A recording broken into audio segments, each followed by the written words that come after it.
ஆலயமும் ராஜாவும் கிறிஸ்துவோடு இணைகிறது. இதை பற்றி தான் பழைய தீர்க்கதரிசனம் எல்லாமே சொன்னது. ரெண்டு காரியங்கள் நான் இந்த ரிவரை பத்தி சொல்றேன். The river is flowing from the throne of God. தேவனுடைய சிங்காசனத்துக்கு புறப்பட்டு வருது. அப்போ அது ஆளுகையின் நதி பார்த்தாலே தெரியுது. ஏன்னா எங்கிருந்தோ வரல, சிங்காசனத்திலிருந்து வருது.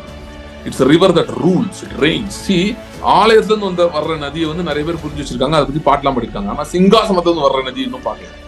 அந்த நதி போகும் இடமெல்லாம் ஜீவராசிகள் ஆரோக்கியப்பட்டு பிழைக்கும். ஒருவேளை இந்த உலகத்தில் நடக்கிற காரியங்கள், உங்களுக்கு எதிராக இருக்கிற ராஜ்யங்களோ மனிதர்களோ இவங்க மூலமா நடந்த காரியங்கள், சூழ்நிலைகள், இதனால உங்களுக்கு காயத்தை ஏற்படுத்தியிருக்கலாம். அதனால ஆரோக்கிய குறைவு உங்களுக்கு ஏற்பட்டிருக்கலாம். இட்ஸ் நாட் ஜஸ்ட் ஹீலிங் மட்டும் கிடையாதுங்க. It's not just talking about physical healing மட்டும் கிடையாது. அதனாலதான் சொன்னேன், வெறும் ஆலயத்திலிருந்து வர்ற நதி இல்ல, இது சிங்காசனத்திலிருந்து வர்ற நதி. Your finances may be sick. You are not where you want to be. If you are struggling like that, this river can bring life. Your land is supposed to give yield. நீங்க விதைத்திருக்கிறீர்கள். அப்ப அந்த பூமி மேல ஒரு sickness இருக்குன்னு வைங்க. If it is sick, if the earth is sick, சில soil test எல்லாம் பண்ணுவாங்க அக்ரிகல்ச்சர்ல. ஏன்னா அது ஈல்டு சரியா வரலாம், அதுல ஏதாவது குறைவா இருக்கும். சில அதுல இந்த மினரல்ஸ் இல்ல, அது இல்ல, இது இல்லன்னு சொல்லி, அதனால அதுக்கு என்ன பண்ணலாம் அப்படின்லாம் சொல்லி நிறைய சொல்யூஷன் எல்லாம் பண்ணுவாங்க. ஆனா யூஸ்வலா பாத்தீங்கன்னா சில ரிவர்ஸ் ஃப்ளோ பண்ற இடங்கள்ல ரொம்ப செழிப்பா இருக்கும். அது உங்களுடைய விதைகள் பூமி சரியா இல்லாதனால விதைகள் மரித்தனமையில் இருக்கலாம், வாடி போய், அதுவும் வளர முடியாம அதுக்கு தேவையான growth இல்லாம இருக்கலாம். அப்படி இருக்கிறது என்றால், இந்த நதி புறப்பட்டு வரும்போது இந்த நதி என்ன பண்ணும்னா, பூமியை குணமாக்குறது, லேண்ட குணமாக்குறது மட்டுமல்ல, இந்த நதி அப்படியே போகும்போது அது என்ன பண்ண போகுதுன்னா, it will also give life to those seeds.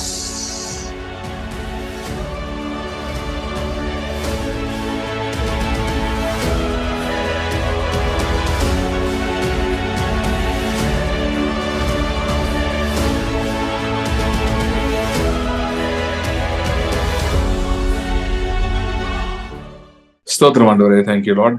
ஆண்டவரே, இந்த நாளிலும் எங்களோட பேச முடியாது நாங்கள் ஜெபிக்கிறோம். ஆவியாயும் ஜீவனாயும் இருக்கிற வார்த்தை எங்களை நோக்கி புறப்பட்டு வர முடியாது நாங்கள் ஜெபிக்கிறோம்.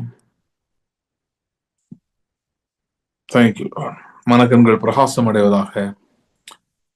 மனதிலே காணப்படுகிற எல்லா விதமான ஸ்ட்ராங் ஹோல்ஸ், அரண்கள் இயேசுவின் நாமத்திலே உடைய முடியாது ஜெபிக்கிறேன். Thank you Lord. Every thought pattern, let it be subdued and overcome. Thank you Lord.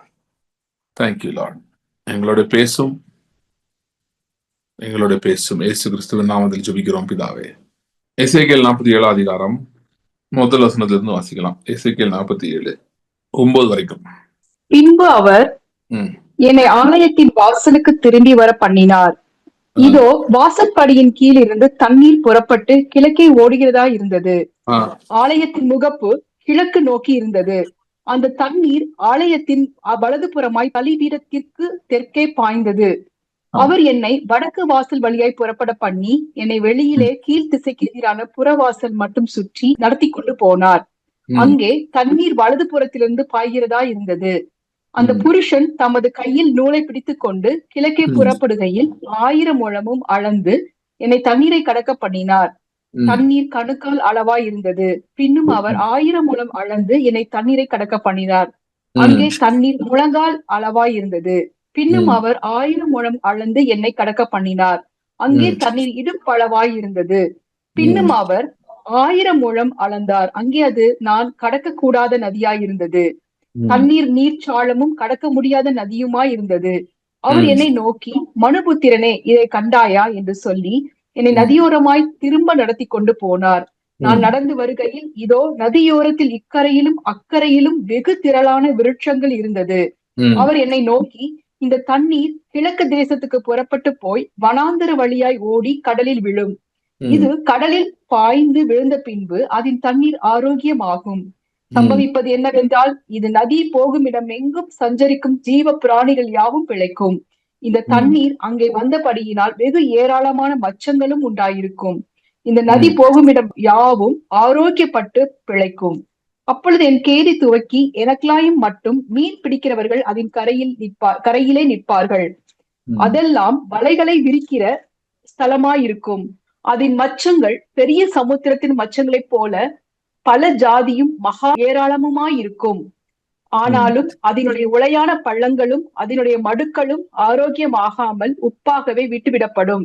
எசேக்கியேல் தீர்க்கதரிசிக்கு வந்து கர்த்தர் வந்து அவன் சிறையிருப்புல பாபிலோன்ல இருக்கும்போது கண்களை திறந்து அவனுக்கு தீர்க்க தரிசனங்களை அநேக தீர்க்க தரிசனங்களை கற்றுக் கொடுக்கிறாரு. ஆவியை பற்றின வெளிப்பாடுகள் அதிகமாக எசேக்கியேலுக்கு கொடுக்கப்பட்டது. ஏன்னா முதல் அதிகாரத்திலேயே எசேக்கியேல் நீங்க படிச்சீங்கன்னா அந்த ஸ்பிரிட் பத்தி நிறைய பார்க்க முடியும். எப்படி ஆவி அவனுக்குள் பிரவேசிக்கும் போது அவனுக்கு ஒரு பலன் வந்ததுன்னு பார்க்க முடியும். ஆவியை பத்தி நிறைய பவர் ஆஃப் த ஸ்பிரிட் அது நிறைய மென்ஷன் ஆயிருக்கு. 2, 3 எல்லாத்துலயுமே கூட 2வது அதிகாரம் 3வது பார்க்க முடியும். அப்புறம் அப்படியே இருந்தீங்கன்னா நம்ம ஃபேமஸ் 37th சாப்டர் அந்த அது என்னது இந்த உலர்ந்த எலும்புள்ள பள்ளத்தாக்கு அதுல வந்து எப்படி வந்து ஆவி அவர்கள் பிரவேசிக்கும் போது அவர்கள் எழும்பி ஒரு மகா பெரிய சேனா நின்றார்கள் அப்படின்றத நம்ம பார்க்க முடியும். ஸோ ஆவி குறித்து சொல்லப்பட்ட காரியங்கள் அநேகம் எசேக்கியேலுக்கு அதிகமாக வெளிப்படுத்தப்பட்டது சொல்லப்பட்டது. அதே லைன்ல தான் வந்து இந்த 47வது அதிகாரமும் இருக்கிறது. ஸோ இங்க வந்து அந்த ஒரு நதியை பற்றி சொல்லப்பட்டிருக்கிறது. அந்த நதி வந்து ஆலயத்திலிருந்து புறப்பட்டு வருகிறதா இருந்தது. நீங்க பாத்தீங்கன்னா ஆலயத்தை பற்றின மெஷர்மெண்ட்ஸ் அது எல்லாமே இதுக்கு முன்னாடி வரும். இந்த பேசேஜில் வரும் தொடர்ந்து அதோட சேர்ந்தா வருது.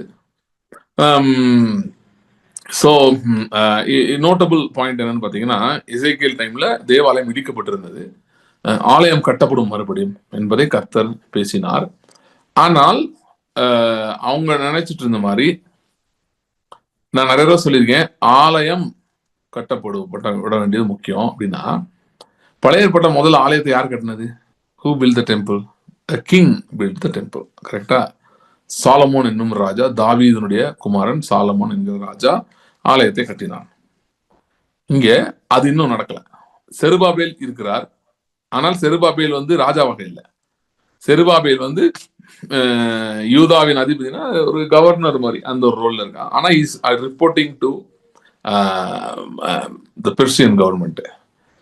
ஸோ செருபாபேல் டைம்ல ஆலயம் கட்டப்பட்டது.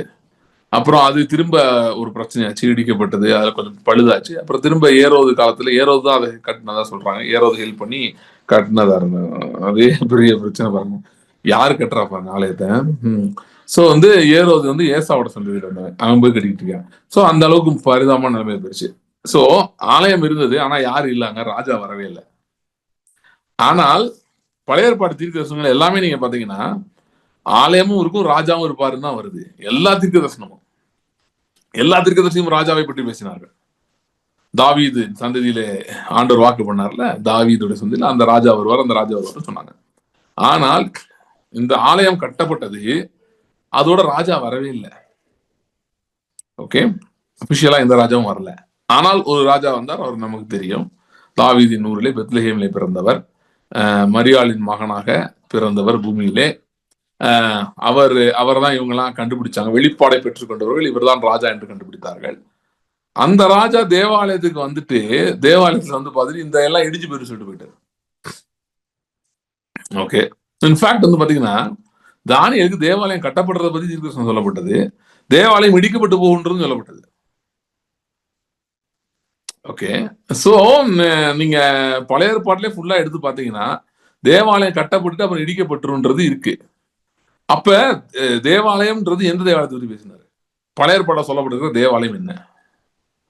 ரொம்ப ரொம்ப முக்கியமானது. அதாவது பழைய ஏற்பாட சொல்லப்பட்ட தேவாலயம் என்ன சொல்லிட்டு இருக்கேன்னா, எருசலேம்ல இடிஞ்சு போயிருந்துச்சு, ஆனா தேவாலயம் திரும்ப கட்டப்படும் என்று சொல்லப்பட்டு வந்தது. அந்த தேவாலயம் எந்த தேவாலயம்? எது? It's an important question. இது ரொம்ப முக்கியம் பாருங்க. நான் நிறைய தடவை சொல்லியிருக்கேன், திரும்ப நான் சொல்லணும். ஏன்னா நிறைய பேர் வந்து இதெல்லாம் ஒன்றும் புரிஞ்சுக்காம உளறிட்டு இருக்காங்க. அன்னைக்கு கூட ஒருத்தர் போட்டிருந்தாரு, யூதருக்கு பிரச்சனை வந்துச்சு, இன்னும் நம்ம கிறிஸ்தவங்க தான் எழும்பி என்ன பண்ணணும், நம்ம யூதருக்கு இன்னைக்கு ஹெல்ப் பண்ணனா யூதருக்கு ரட்சிப்பு வேற எங்க இருந்தாவது வரும். இது எஸ்தரை கோட் பண்றாரு. யூதருக்கு ரட்சிப்பு வேற எங்க இருந்தாவது வரும், நாமும் நம்முடைய குடும்பத்தாரும் அழிக்கப்பட்டு போவோம், நியாய தீர்ப்பு வரும், ஆட்சி பூஜைன்னு போட்டிருக்காரு. ஸோ புரிஞ்சதை நான் சொன்னேன், இங்க பாருங்க இந்த மாதிரி இல்லை, இதெல்லாம் தப்பு நீங்க போட்டிருக்குது, இப்படி கிடையாதுன்னு சொன்னேன். அவருக்கு எந்த அளவு புரிஞ்சுன்னு தெரியல. ரைட். ஸோ ஏன்னா இது வந்து அதாவது கோட் பண்ணது அவர் வந்து போஸ்ட் போட்டிருந்தாரு, அவரோடது இல்லை, இன்னொருத்தரோட கோட் பண்றாரு. அமெரிக்கால இருக்க ஒரு மிகப்பெரிய ஊழியக்காரர், அவர் தான் போட்டு வச்சிருக்காரு, அவரோடதே எடுத்து ஒரு போட்டு வச்சிருந்தாரு. ஸோ பாத்தீங்கன்னா நிறைய வந்து அந்த மாதிரி ராங் டீச்சிங்ஸ்லாம் இருக்கு. ஸோ இப்போ என்னன்னா பழைய ஏற்பாட்டு தீர்க்க தரிசனங்களை நல்லா கவனிங்க. யூதர்கள் இப்போ ஆக்சுவலா இருக்கு இன்னைக்கு இருக்கு யூதர் எக்ஸப்ட் ஆர்த்தடாக்ஸ் ஜூஸ் கூட நல்லா நல்லா அதாவது ஒரு வீடியோ நான் பார்த்துருந்தேன். ஐசியா 53 வந்து ஆர்த்தடாக்ஸ் ஜூஸ்க்கு இப்படி ஒன்று இருக்குன்னே தெரியல. ஆர்த்தடாக்ஸ் ஜூஸ்னா அந்த ஜூயிஷ் ரபை சொல்லலை நான், அதுக்கு போறவங்க அந்த ஆர்த்தடாக்ஸ் ஜூஸ்ல அதை ஃபாலோ பண்றவங்க இருக்காங்கல்ல. இன்னைக்கு 2 விதமான ஜூஸ் இருக்காங்க. ஆர்த்தடாக்ஸ் ஜூஸ் வந்து அவங்க வந்து இந்த ஓல்ட் டெஸ்ட்மெண்ட்ல இந்த ரபீஸ் போய் இந்த நியமங்கள் அதெல்லாம் ஃபாலோ பண்ற மாதிரி போறவங்க இருக்காங்க. இன்னும் சில பேர் வந்து போறதே கிடையாது, செக்யுலர் ஜூஸ்ன்னு சொல்லுவாங்க. அவங்களுக்கு வந்து கம்யூனிஸ்ட் ஏத்திஸ்ட் ஜூஸ்லாம் இருக்காங்க. அவங்களுக்குலாம் கடவுள் நம்பிக்கை கிடையாது, அப்படிப்பட்டவங்க இருக்காங்க. லிபரல்ஸ் மாதிரி இருப்பாங்க, அவங்க வேற மாதிரி இருக்காங்க. அவங்களுக்கு ஒன்றும் தெரியாது, லிபரலா இருக்கும் ஒன்றும் தெரியாது. இந்த கன்சர்வேட்டிவ் ஜூஸ் இருக்காங்களே அவங்களுக்கும் பாத்தீங்கன்னா அவங்க பைபிள் படிக்கிறது இல்லை, தெரியுமா உங்களுக்கு? சரியா, பழைய படம் படிக்கிறது கிடையாது. அவங்க நிறைய பேர் என்ன சொல்றாங்கன்னா நாங்க வந்து இதுதான் படிப்போம், எங்க ரபி என்ன சொல்றாரோ சனிக்கிழமை போய் ரபி சொல்றது கேட்டு வந்துடும். நம்ம குரூப் மாதிரி தான் இருக்கு எல்லாம், சபைக்கு போவோம் போதர் சொல்ல கேட்டு வந்துடும், நாங்களாம் ஒன்றும் படிக்க மாட்டோன்ற மாதிரி தான் இருக்கு. ரபி சொல்றது பிசாஸ் எப்படி பண்ண பாருங்க, அவன் பழைய படம் படிச்சாலும் கிறிஸ்துட்ட வந்துடுவான்னு தெரியும், பழைய படம் படிக்கிறது இல்லை. காரணம் கேட்டா என்ன சொல்றாங்கன்னா, இல்லைங்க எங்களுக்கு அது விளக்கம்லாம் தெரியாது, நாங்க பாட்டு படிச்சு எதையா தப்பு தப்பா புரிஞ்சுக்கிட்டோம்னா என்ன பண்றது, அதனால நான் எங்களுக்கு எதுக்கு இந்த வம்பு, நாங்க போய் ரவி என்ன சொல்ற கேட்டோம். இல்ல என்னன்னா ஒருத்தர் வந்து ஏசாயா 53 படிச்சு காட்டுறான் அந்த யூதர்களுக்கு. சிம்பிளா ஒரு கொஸ்டின் கேட்கறான், இது வந்து பழைய படம் புதிய படம் சொல்லு, நியூ டெஸ்ட்மெண்ட் கிறிஸ்டியன்ஸோட நியூ டெஸ்ட்மெண்டா இல்ல தனாக்னா ஓல்ட் டெஸ்ட்மெண்ட், இது தனாக்ல இருக்கா ஓல்ட் டெஸ்ட்மெண்ட்ல இருக்கா அப்படின்னு கேட்டா எல்லாரும் நியூ டெஸ்ட்மெண்ட் சொல்றாங்க. இப்படி இருக்குன்னே தெரியல. அப்புறம் இது பழைய ஏற்பாடுல இருக்கா, ஏசாயா சொன்னாரா அதிர்ச்சி ஆகிறாங்க எல்லாருமே. நீங்க இதுக்கு முன்னாடி படிச்சிருக்கீங்களா அப்படின்னு கேட்டா இல்லைங்க நாங்க படிச்சது ஏன் படிக்கிறது இல்லைன்னு கேட்டாதான் அது அப்பதான் அந்த பதில் சொல்றாங்க. நான் எங்களுக்கு எதுக்குங்க, நாங்க படிச்சு ஏதாவது தப்பு தப்பா புரிஞ்சுப்போம், எங்களுக்கு ஒன்றும் தெரியாது, படுத்துன்னு படிச்சவங்க இருக்காங்க, ரவி இருக்காங்க, அவங்க என்ன சொல்றாங்களோ அதை நாங்க ஃபாலோ பண்ணிப்போம், அவங்க சொல்றதான் இது அப்படின்னு சொல்லி.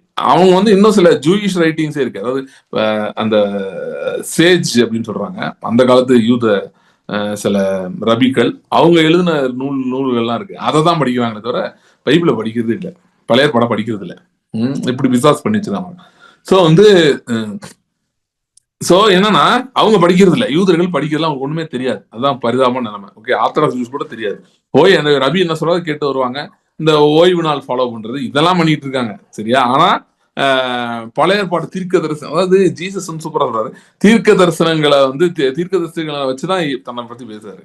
எவனா ஒருத்தன் தீர்க்க தரிசனங்களை எடுத்து படிச்சானா பழைய ஏற்பாடை கண்டிப்பா அவன் இயேசுவை கண்டுபிடிச்சே ஆகும், வேற வழியே இல்லை, கண்டிப்பா கண்டுபிடிப்பான். அதனாலதான் வந்து அவங்க பிசாஸ் அப்படி அவங்கள வஞ்சிச்சு வச்சிருக்கான். சோ யூதர்கள் கண்டுக்கிறது இல்லை பழைய ஏற்பாடை. ஓகே, இன்னைக்கு என்ன பண்ண வேண்டியதா இருக்குன்னா, இந்த மாதிரி தப்பான போதகர்கள்லாம் சொன்ன அமெரிக்காவில் ஒருத்தர் போட்டு வச்சிருக்காருன்னு, அவர்கள்ட்ட இருந்து இந்த பழைய ஏற்பாட்டு தீர்க்க தரிசனங்கள் நம்முடைய சொத்து. இன்னைக்கு கிறிஸ்துக்குள் இருக்கிறவர்களுக்குடைய உரிமை அது, அது வந்து உயில், அங்கதான் ரைட்ஸ் இருக்கு, எல்லாமே இருக்கு, அதை மீட்டுக் கொள்ள வேண்டிய அவசியம் இருக்கிறது. ஏன்னா அது பூரா யூதர்களுக்கு அடகு வச்சுட்டு அவன் எடுக்கிறது இல்லை. காமெடி பார்த்தீங்களா, அவன் எதாவது நம்புறது கிடையாது, இவங்க எல்லாம் இது அவங்க சொல்லிட்டு உட்காந்துருக்காங்க. யூதர்களுக்கு போட்டிருக்கு ஐயோ அவங்க பாவம் அவங்களுக்கு காப்பாத்தணும். ஏன்னா எப்பா அவங்களே யாரும் காப்பாற்ற முடியாது, இயேசுநாதர் தான் யாருனாலும் காப்பாற்ற முடியாது. நீங்க வந்து எல்லாம் பண்ணுங்க, ஜெபம் பண்ணுங்க, ஆண்டவரே யூதர்கள் ரட்சிக்கப்படணும். பவுல் என்ன சொன்னாரு? 9:10 சகோதரரே, இஸ்ரவேலர் ரட்சிக்கப்பட வேண்டும் என்பது என்னுடைய இருதயத்தின் வாஞ்சியா இருக்கிறோம். அதுதான் நம்மளும் சொல்லணும்.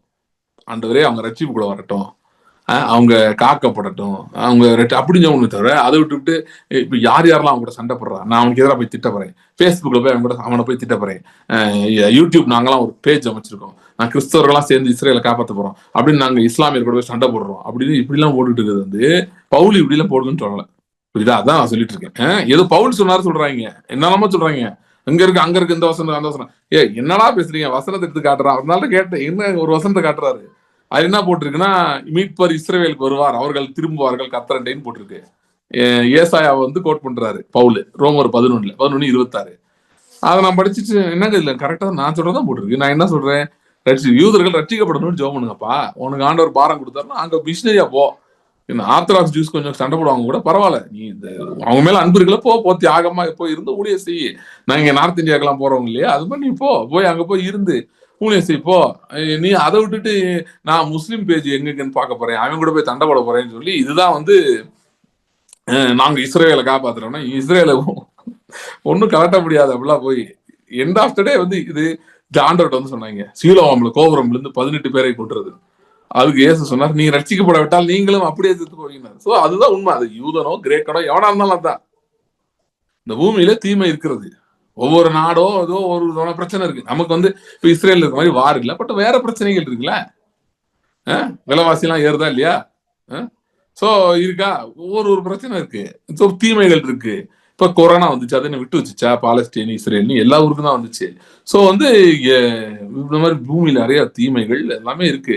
ஆனா அது யுத்தங்கள் இருக்கு, யுத்தத்தின் செய்திகள் ஆண்டவர் சொல்றோம், அந்த மாதிரி எல்லாம் நடந்துட்டு தான் இருக்கும். ஆனா நாம் கிறிஸ்துவண்டை வந்தால்தான் பாதுகாப்பு, யாரா இருந்தாலும் சரி. ஓகே, சோ அதைதான் நம்ம பண்ணுமே தவிர, நான் இங்க போய் கொடி பிடிக்கிறேன், நாங்க சபையில கொடியை பிடிச்சி ஆடிட்டு இருக்கோம், ஆடுங்க, ஆடி என்ன பண்ண போறீங்க? ஒன்னும் பண்ண முடியாது, சரியா? சோ அதனால வந்து இல்ல, இதெல்லாம் நான் காமெடி நடந்துட்டு இருக்கு. நிறைய பேர் வந்து ஒண்ணுமே தெரியாம பண்ணிட்டு இருக்காங்க. சோ இஸ்ரேலுக்காக வேணா ஜெபம் பண்ணுங்க, ஆண்டவர் உங்களுக்கு பாரம் கொடுத்தாரு, தாராளமா ஜெபம் பண்ணுங்க. நான் ஜெபம் பண்ணிட்டு இருக்கேன், இஸ்ரேல் ஜனம் ரட்சிக்கப்படணும் ஜெபம் பண்ணிட்டு இருக்கேன். எந்த அளவு நான் யோசிச்சுட்டு இருக்கேன்னா, அங்க போய் என்ன பிசினஸ் பண்றாலும் யோசிச்சுட்டு இருக்கேன். ஏன்னா அவங்களுக்கு அதான் புரியும். புரியுதா? யூதனுக்கு ஒன்னும் புரியாது. அவங்க அவங்க ஆதி தகப்பன் இருக்கான, என் பேர் என்ன, யூதா. அவனே என்ன பண்ணான்? யோசேப்பையே வித்துட்டான், இயேசுவையும் வித்தாங்க. காசுதான் அவங்களுக்கு புரியும். சோ அவங்களுக்கு வந்து நீங்க அன்லஸ் நீங்க இஸ்ரேலுக்கு யாரை கேட்கணும்னு சொல்லி, இஸ்ரேல உங்களுக்கு பாரம் இருக்குன்னா அங்க போய் நல்லா பணம் சம்பாதிக்க ட்ரை பண்ணுங்க. அவன் வந்து அப்பதான் உங்களுக்கு மதிச்சு என்ன சொல்றீங்கன்னு கேட்பான். யாரையா கண்டுக்கிறானா அமெரிக்காக்காரனை மட்டும் கவனிப்பான். ஏன்னா அமெரிக்காக்காரன் காசு இருக்கு, அதனால கவனிப்பான். அவன் யூதனோட மைண்டே அப்படிதான். அவங்களுக்கு வந்து அப்ப நான் பவுல் சொல்றாரு, புறஜாதிகளை வச்சு தேவன் வந்து அவங்களுக்கு ஜலசியை தூண்டுவாரு. எப்படி தூண்டுவாரு? புறஜாதிகள் இயேசுவின் நாமத்தினால ஆசீர்வதிக்கப்பட்டு, இயேசுவின் நாமத்தினால இயேசுவாகிய கிறிஸ்துவின் ராஜ்யத்துக்கு உட்பட்டு ஆசீர்வதிக்கப்பட்டு பொருளாதாரத்துல செழிக்கும் போதுதான் அவன் கண் திறக்கும். அவன் வந்து யோசித்து பார்ப்பான், என்ன இவன் நம்ம சொல்லணும், ஆசீர்வதிக்கப்பட்டு போய் ஏசாயாவை கோட் பண்ணணும். கோட் பண்ணி பாத்தியா, இந்த தீர்க்க தரிசனத்தின்படி ஆபிரகாமின் சந்ததியான ஆசீர்வதிக்கப்பட்டிருக்கேன்னு சொல்லணும். அப்பதான் அவனுக்கு உதைக்கும், எங்கேயோ இடிக்கும். என்னடா இது நம்மளோடதுல இவன் வச்சுட்டு இருக்க மாதிரி தெரியுது அப்படி சொல்லிதான் அவன் வந்து வருவான். இப்படிதான் எண்ட் ஆஃப் த வேர்ல்ட் நடக்க போகுது. அதனால ப்ராஸ்பெரிட்டி ரொம்ப முக்கியம். யூதர்கள் இஸ்ரேல் தேசம் ரசிக்கப்படணும்னு நினைச்சீங்கன்னா ப்ராஸ்பெரிட்டி நீங்க ஆப்ரேட் பண்றது ரொம்ப முக்கியம். அது பயங்கரமா ஆப்ரேட் பண்ண வேண்டியது ரொம்ப முக்கியம். அவன் அங்க நோட்டீஸ் பண்ற அளவுக்கு ஆப்ரேட் பண்ணணும். இந்த அமெரிக்கால சொல்றாங்க பாத்தீங்கன்னா, யூதர்கள் தான் நம்பர் 1 ரிச்னு சொல்லி அவங்க எல்லாம் நோட் பண்ற அளவுக்கு ஆசீர்வதிக்கப்படணும், சரியா? சோ இதுதான் வழியே தவிர, நான் கொடி பிடிக்கிறேன், நான் முஸ்லீம் கூட சண்டை போடுறேன்னா ஒண்ணும் ஆகாது. ஓகே, சோ ஏன்னா நிறைய பேர் இதெல்லாம் பண்ணிட்டு இருக்காங்க. பவுல் ரட்சிக்கப்படுறதுக்கு முன்னாடி எப்படி இருந்தாரோ அந்த மாதிரி இன்னைக்கு வந்து கிறிஸ்தவர்களா வந்து அப்படி ஒரு சால் ஆஃப் டார்சஸ் மாதிரி சுத்திட்டு இருக்காங்க. ஓகே, சோ ஆனா இந்த தீர்க்க தரிசனங்கள்லாம் பாத்தீங்கன்னா நம்முடையவைகள் கிறிஸ்துவுக்கும் அவருடையவர்களுக்கும் உடையது. ஆபிரகாம் முதற்கொண்டு பண்ணப்பட்ட எல்லா வாக்குத்தங்களும் கிறிஸ்துவுக்கும் அவருடையவர்களும் உடையதுதான். ஓகே, அப்படின்றவை இப்ப நம்ம இந்த பகுதியை படிக்கிறோம். ஒரு நதி புறப்பட்டு வருகிறது, அது ஆலயத்திலிருந்து புறப்பட்டு வருது. அந்த நதியை பற்றி அநேக காரியங்கள் நம்ம படிச்சோம். அப்ப இந்த ஆலயம் என்றது என்ன, அதை சொல்லவும் தான் நான் இதுக்குள்ள இவ்வளவு தூரம் போனேன். இப்ப ஆலயம், நான் ஏற்கனவே சொன்னேன், இது எந்த ஆலயத்தை சொல்லல, எருசலேம்ல இருக்கிற ஆலயத்தை பத்தி சொல்லவில்லை. கட்டப்பட்ட ஆலயம், அதாவது எக்ஸைல இருந்து வந்து கட்டினாங்கல்ல, அந்த ஆலயத்தை பத்தி சொல்லல. அப்ப வேற எந்த ஆலயத்தை பத்தி சொல்லியிருக்கு அப்படின்னா, சில பேர் நினைக்கிறாங்க இனிமேட்டு ஒரு ஆலயம் வருமாக்கும், அதை பத்தி சொல்லியிருக்குன்னு. அதாவது என்னன்னா, அதுக்குதான் வெளிப்படுத்த விசேஷம் ஒரு கடைசி புஸ்தகம் இருக்கு. வெளிப்படுத்தலுக்கு அப்புறம் ஏதாவது உங்களுக்கு வெளிப்பாடு வருது அப்படின்னு சொன்னீங்கன்னா அது வேற ஆவி. புரியுதா? அப்படி ஒருத்தர் சொல்லிட்டு இருக்காரு. அவங்கதான் ஒரு பெரிய மதத்தை நிறுவி வச்சிருக்காங்க. வெளிப்படுத்தல் வந்து முதல் நூற்றாண்டுல ஆண்டவர் சபைக்கு கொடுத்தது யோவான் மூலமாக. அதுக்கப்புறம் எந்த புஸ்தகமும் கொடுக்கல, சரியா? நம்ம நிறைய புத்தகங்கள்லாம் எழுதலாம், நான் கூட ஒரு புக் எழுதியிருக்கேன். அதுக்காக அதை போய் என்ன சொல்லிட முடியாது, இது வெளிப்படுத்தலுக்கு அடுத்த புக் இதுதாங்கன்னு சொல்லிட முடியாது. 66 என்ன பிடிக்கணும், நிறுத்திக்கணும். ஏன்னா கர்த்தருடைய ஆவியானவர் தயவோடு அவங்க 66 புத்தகங்களை கேனனைஸ் பண்ணி வச்சிருக்காங்க. 3rd செஞ்சுரியில தேவனுடைய பிள்ளைகள்லாம் சேர்ந்து ஜபத்தோடு அவங்க ஆவியானவருக்கு நடத்துதலோடு இது நடந்தது, கேனனைசேஷன் நடந்தது. ஸோ இதுக்கப்புறம் போயிட்டு நம்ம இது அது உருவாக்கும் இது உருவாக்கும். ஒருத்தர் சொன்னார், ஏனோக்கு எழுதியிருக்காரு, உங்களுக்கு என்ன தெரியுமா? ஏன்னா ஏனோக்கு பத்தி இங்க இருக்குது, இங்க மாதிரி படிச்சிட்டீங்களா? ஏனோக்கு சாகவே இல்லை, நீ சாகாம இருப்பியா அப்படின்னு கேட்டேன். அவர் போயிட்டார் பேசாம. ஸோ அதனால முதல்ல வந்து இதுல இருக்கிறத முதல்ல என்ன பண்ணுவோம், படிக்கணும். ஸோ அதனால வெளிப்படுத்தின விசேஷத்துக்கு அப்புறம்லாம் எதுவும் கிடையாது, அதுதான் கடைசி. ஸோ இப்ப வெளிப்படுத்தின விசேஷத்துல வந்து எசேக்கியேல்ல நீங்க கடைசி அதிகாரங்களை படிச்சு வெளிப்படுத்தலுக்கு வாங்க, அப்படியே இருக்கும், சிமிலாரிட்டி இருக்கும் அப்படியே, சரியா?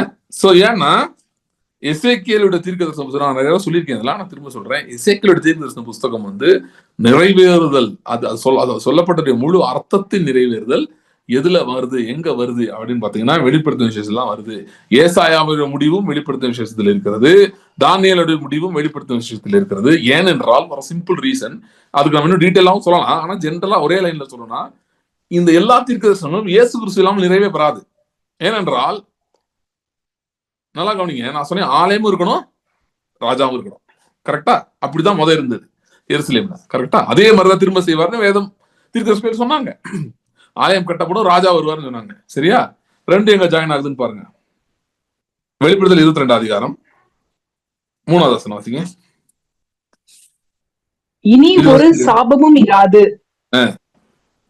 தேவனும் ஆட்டுக்குட்டியானவரும் இருக்கிற சிங்காசனம் அதில் இருக்கும். தேவனும் ஆட்டுக்குட்டியானவரும் இருக்கிற என்ன இருக்குவாங்க? சிங்காசனம் அங்க இருக்கும். தேவனும் ஆட்டுக்குட்டியானவரும் இருக்கிற சிங்காசனம். சிங்காசனம்னா யாருடையது? யார் சிங்காசனம் உட்காந்துருப்பா? ராஜா. ஓகேயா? அப்ப ஆட்டுக்குட்டியானவர் ராஜாவா இருக்கிறாரு.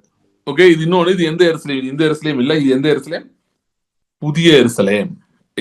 புதிய எருசலேம்னா என்னன்னா அது ஆவியில் இருக்கிறது. நான் அன்னைக்கே உங்களுக்கு போன மீட்டிங்ல சொன்னேன். போன மீட்டிங் சொன்னா முந்தின சொன்னா ஆவிக்குள் என்னை கொண்டு போய், ஓகே போனதெல்லாம் சொன்னேன், ஆவிக்குள் என்னை கொண்டு போய் எதை காட்டினா? மனவாட்டியை காட்டினான். சோ மனவாட்டி எதிர்காலத்துல இல்ல, ஆவிக்குள் இருந்தது. ஏன்னா இது காலத்துக்கு உட்பட கிடையாது, இதெல்லாம் ஆவிக்குரிய மண்டலத்துல இருக்கு. அங்க டைமுக்கு மரியாதையே கிடையாது. ஏன்னா it's beyond time. Okay, time can be created in the spiritual, time can be regenerated in the spiritual. Okay, it's realm of timelessness. அதனால டைம் அங்க கிடையாது. எதிர்காலத்துல கூட்டிட்டு போய் காட்டினா பின்னாடி வரும், இல்ல இல்ல இல்ல, ஆவியில கூட்டு போய் காட்டினான். அந்த டைமென்ஷன், டைமோட டைமென்ஷனை தாண்டி இருக்கிற டைமென்ஷன் தான் டைமென்ஷன் ஆஃப் த ஸ்பிரிட். அதுக்குள்ள கூட்டிட்டு போய் எந்த காட்டினா? மனவாடி காட்டினான். அதே மாதிரி இந்த புதிய எருசலேம் எங்க இருக்குது? ஆவியில் இருக்கிறது, ஆவிக்குரிய மண்டலத்தில் இருக்கிறது. It was existing for a long time, it will exist forever, it cannot stop. So ஆவிக்குரிய மண்டலத்தில் இருக்கு. அங்க இருக்கிற சிங்காசனம், இதை பற்றி தான் ஏசாயா சொன்னார். இதை பற்றி தான் உன் கண்கள் ராஜாவை மகிமைப்படுத்தினராக காணும், தூரத்தில் உள்ள தேசத்தின் காரணம்னா எதை சொன்னார் ஏசாயா? ஆவிக்குரிய மண்டலத்தில் இருக்கிற புதிய எருசலேம் பத்தி சொல்லியிருக்காரு. அவர் இந்த எருசலேம் பத்தியும் சொல்லல, இங்க யார் வரப்போறான்றத பத்தியும் சொல்லவில்லை. ஓகே, எப்படி நம்ம தைரியமா சொல்ல முடியுது? வெளிப்படுத்த விசேஷம் தான் அதை சொல்லுகிறது. நல்ல வேளை கர்த்தர் யோவானுக்கு வெளிப்படுத்த விசேஷம் கொடுத்தாரு. அது கொடுக்கலன்னா இன்னைக்கு கிறிஸ்டியன் தியாலஜி கன்றாவே போயிருக்கும். ஏற்கனவே அது எப்படி நான் உறுதியா சொல்ல முடியும்னா, நிறைய பேர் ரெவலேஷனை வெளியெடுத்து வச்சுட்டு தியாலஜி ஃபார்ம் பண்ணி வச்சிருக்காங்க, தப்பு தப்பா சொல்லிட்டு இருக்காங்க. ஓகே, சோ மீனிங் தான் என் டைம் எல்லாமே தப்பு தப்பா இருக்கும். ரெவலேஷன் நீங்க புரியணும். ரைட். சோ இப்ப ஆட்டுக்குட்டியானுடைய சிங்காசனம் இருக்குன்னு போட்டுருச்சா? இப்ப வாங்க வெளிப்படுத்தல் 21 அதிகாரம், அதாவது 22வது வசனம். அதிலே தேவாலயத்தை நான் காணவில்லை, சர்வ வல்லமையுள்ள தேவனாகிய கர்த்தரும் ஆட்டுக்குட்டியானவருமே அதற்கு ஆலயம். ஓகே, இப்ப புரியுதா? ஆலயமும் ராஜாவும் எங்க ஜாயின் ஆகுதுன்னு? ஆலயமும் ராஜாவும் எங்க ஜாயின் ஆகுது? இது இதுக்கு நம்ம இவ்வளவு தூரம் வர கூட தேவையில்லை, சிம்பிளாவே புரிஞ்சுக்கலாம். ஏன்னா நீர் மெல்கிசேதேக்கின் முறைமையின்படி ஆசாரியராக இருக்கிறீர் என்று சொன்னார். மெல்கிசேதேக் யாரு? உன்னதமான தேவனுடைய ஆசாரியனும் சாலேமின் ராஜா. priesthood and kingdom together, okay, in Christ Jesus. So same way, அப்ப ஆலயமும் அவரே, ராஜாவும் அவரே, ரெண்டு ஜாயின் ஆயிடுச்சு அவரே இடத்துல. சோ இது அதனாலதான் கிறிஸ்துக்குள் தான் தீர்க்கதரிசனங்கள் எல்லாமே நிறைவேறுகிறது. எல்லாமே ஒரு ராஜ்யத்தை பற்றி தீர்க்கதரிசனம் உரைக்கப்பட்டது. எருசலேம்ல தாவீதின் சந்ததியில ராஜா வருவார் என்று உரைக்கப்பட்டது. ஆலயம் கட்டப்படும் என்று உரைக்கப்பட்டது. அப்ப எசேக்கியேல் பார்த்த பிரம்மாண்டமான ஆலயம் எது? கர்த்தரும் ஆட்டுக்குட்டியானவருமே ஆலயம். அவரே அந்த ஆலயம், அவரை தான் பார்த்தாங்க.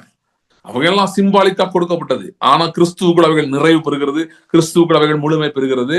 அவரே அந்த ஆலயமா இருக்கிறார், அவரே சிங்காசனம், அவரே அந்த ஆலயத்தில் இருக்கிற சிங்காசனத்துல அவரே வீட்டு இருக்கிறார். ரெண்டு மேட்ச் ஆயிடுச்சு. தாவீது அதாவது நான் என்ன நினைச்சேன்னா, தாவீது பிசாசு கண்டுபிடிச்சிட்டான், இவன் இன்னும் முக்கியமான ஆளு நினைச்சிட்டு. ஆனா அவன் நினைச்சிட்டான் இவன் தான் தாவீதுதான் ரட்சகர் போல் நினைச்சிட்டான் அவன். ஏன்னா அவனுக்கு புரியல, அவன் நினைச்சா இஸ்ரேலை காப்பாத்தான் பிளான் நினைச்சு தாவீதைக்கும் அவன் சந்ததிக்கும் ஸ்கெட்ச் போட்டு அவன் இழுத்துக்கூடாது. கடைசி தாவீதின் சந்ததியில வந்த ராஜா பார்த்தீங்கன்னா சிதேக்கியா வெண்கல விலகிடப்பட்டு கண்ணு குருடாக்கப்பட்டு பாபிலோட கொண்டு போய் அங்க செத்து போனான். சோ அவன் சிங்கிள் அவுட் பண்ணி டேவிடோட ஜெனரேஷன் லைன் ஆஃப் டேவிட காலி பண்ணணும்னு பிசாசு வேலை பார்த்தான். ஆனா அவனுக்கு என்ன தெரியலன்னா, இது டீகாய் தான், இது real deal is coming later நமக்கு தெரியாது. என்ன டீலே என்னன்னு தெரியாது. அப்புறம் என்ன எப்படி கண்டுபிடிப்பான்? ஆள் எப்படி கண்டுபிடிப்பான்? சோ அவனுக்கு ஒண்ணுமே தெரியாது. கடைசியில found out late, very late. அவர் மரித்த பிறகுதான் கண்டுபிடிச்சான். அவர் உயிர் தெரிந்த பின் முடிஞ்சே போச்சு. ஆனா அதோட நிக்கல. தாவீதின் சிங்காசனத்திலே இயேசு எப்பொழுது ராஜாவாக வீட்டிருந்தாரோ அவர் பண்ணனே முதல் வேலை, அவர் சிங்காசனத்தை உட்கார்ந்து அவர் பண்ண முதல் வேலை ஆவியை ஊற்றுனது பூமியில. ஃபர்ஸ்ட் ஜாப் ஆவியை ஊற்றுறதா number 1. He sent the spirit. So when the spirit came, now a whole bunch of people are behaving like David. That was devil's headache. நொந்து போயிட்டான் பார்த்துட்டு, என்னடா இது ஒரு தாவீது சந்ததியை காலி பண்ணி விட்டா இப்ப இவங்க என்ன அவ்வளவு பேர் எந்திரிச்சு இதே மாதிரி இருக்கிறாங்க. ஏன்னா பேதுரு பேசலாம் பார்த்து ஷாக்கா இருக்கணும் பிசாஸ். ஏன்னா இஸ் டாக்கிங் வித் அத்தாரிட்டி, கிங்ஷிப்ல பேசிட்டு இருக்காங்க. அனனியா சப்பீரால பார்த்து அவன் சொன்னோடனே வந்து எப்படி தாவீது பல பேரை கொண்டு இருக்காங்க சொல்லி, ஒருத்தெல்லாம் ஒரு சவுலோட ஒரு பையன் ராஜா வந்து 2 பேர் கொண்டுட்டாங்க, சும்மா தூங்கிட்டு தானே கொண்டு வந்துட்டாங்க. வந்தோடனே தாவீது சொல்றேன், ஏன்டா நீங்க வந்து ஒரு சும்மா தூக்கிட்டு நல்ல மனுஷனை கொண்டுட்டு நான் ரிவார்டு வேற கொடுப்பேன், ஏன்டா அவன் தலையை கொண்டு இருக்கீங்களா சொல்லி இவங்க 2 பேரை தூக்கி எரிஞ்சு போடுங்கன்னு ஆர்டர் போட்டான். அதே மாதிரி தூக்கி போட்டாங்க. அது மாதிரி நிறைய பேர் வந்து தாவீது கிளியர் பண்ணா, சாலமோனும் அதே மாதிரி கிங்ஷிப்ல வந்தோடனே சில பேரை க்ளோஸ் பண்ண, இவங்க எல்லாம் உயிரோடு இருக்க தகுதி இல்லைன்னு சொல்லி.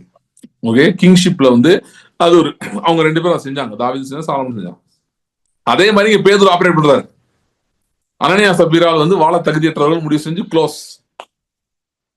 ஓகே, அப்படின்னு டிகிரி பண்றாரு. அதே மாதிரி நடக்குது. விசுவாசம் நொந்துட்டான் பார்த்துட்டு, என்ன இந்நாள் பேதுருவா இவன் பயந்து ஓடணும்னாச்சு, இவன் இப்படி நிக்கிறான், என்னடா நடக்குதுங்க.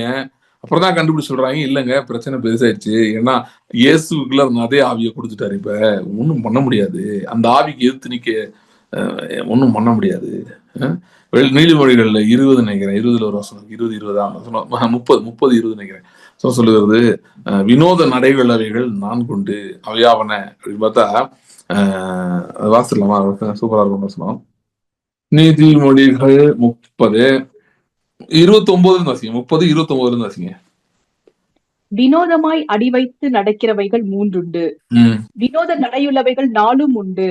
அவையாவன மிருகங்களில் சௌரியமானதும் ஒன்றுக்கும் பின்னிடையாததுமான சிங்கமும் போர்க்குதிரையும் வெள்ளாட்டு கடாவும் ஒருவரும் எதிர்க்க கூடாத ராஜாவுமே.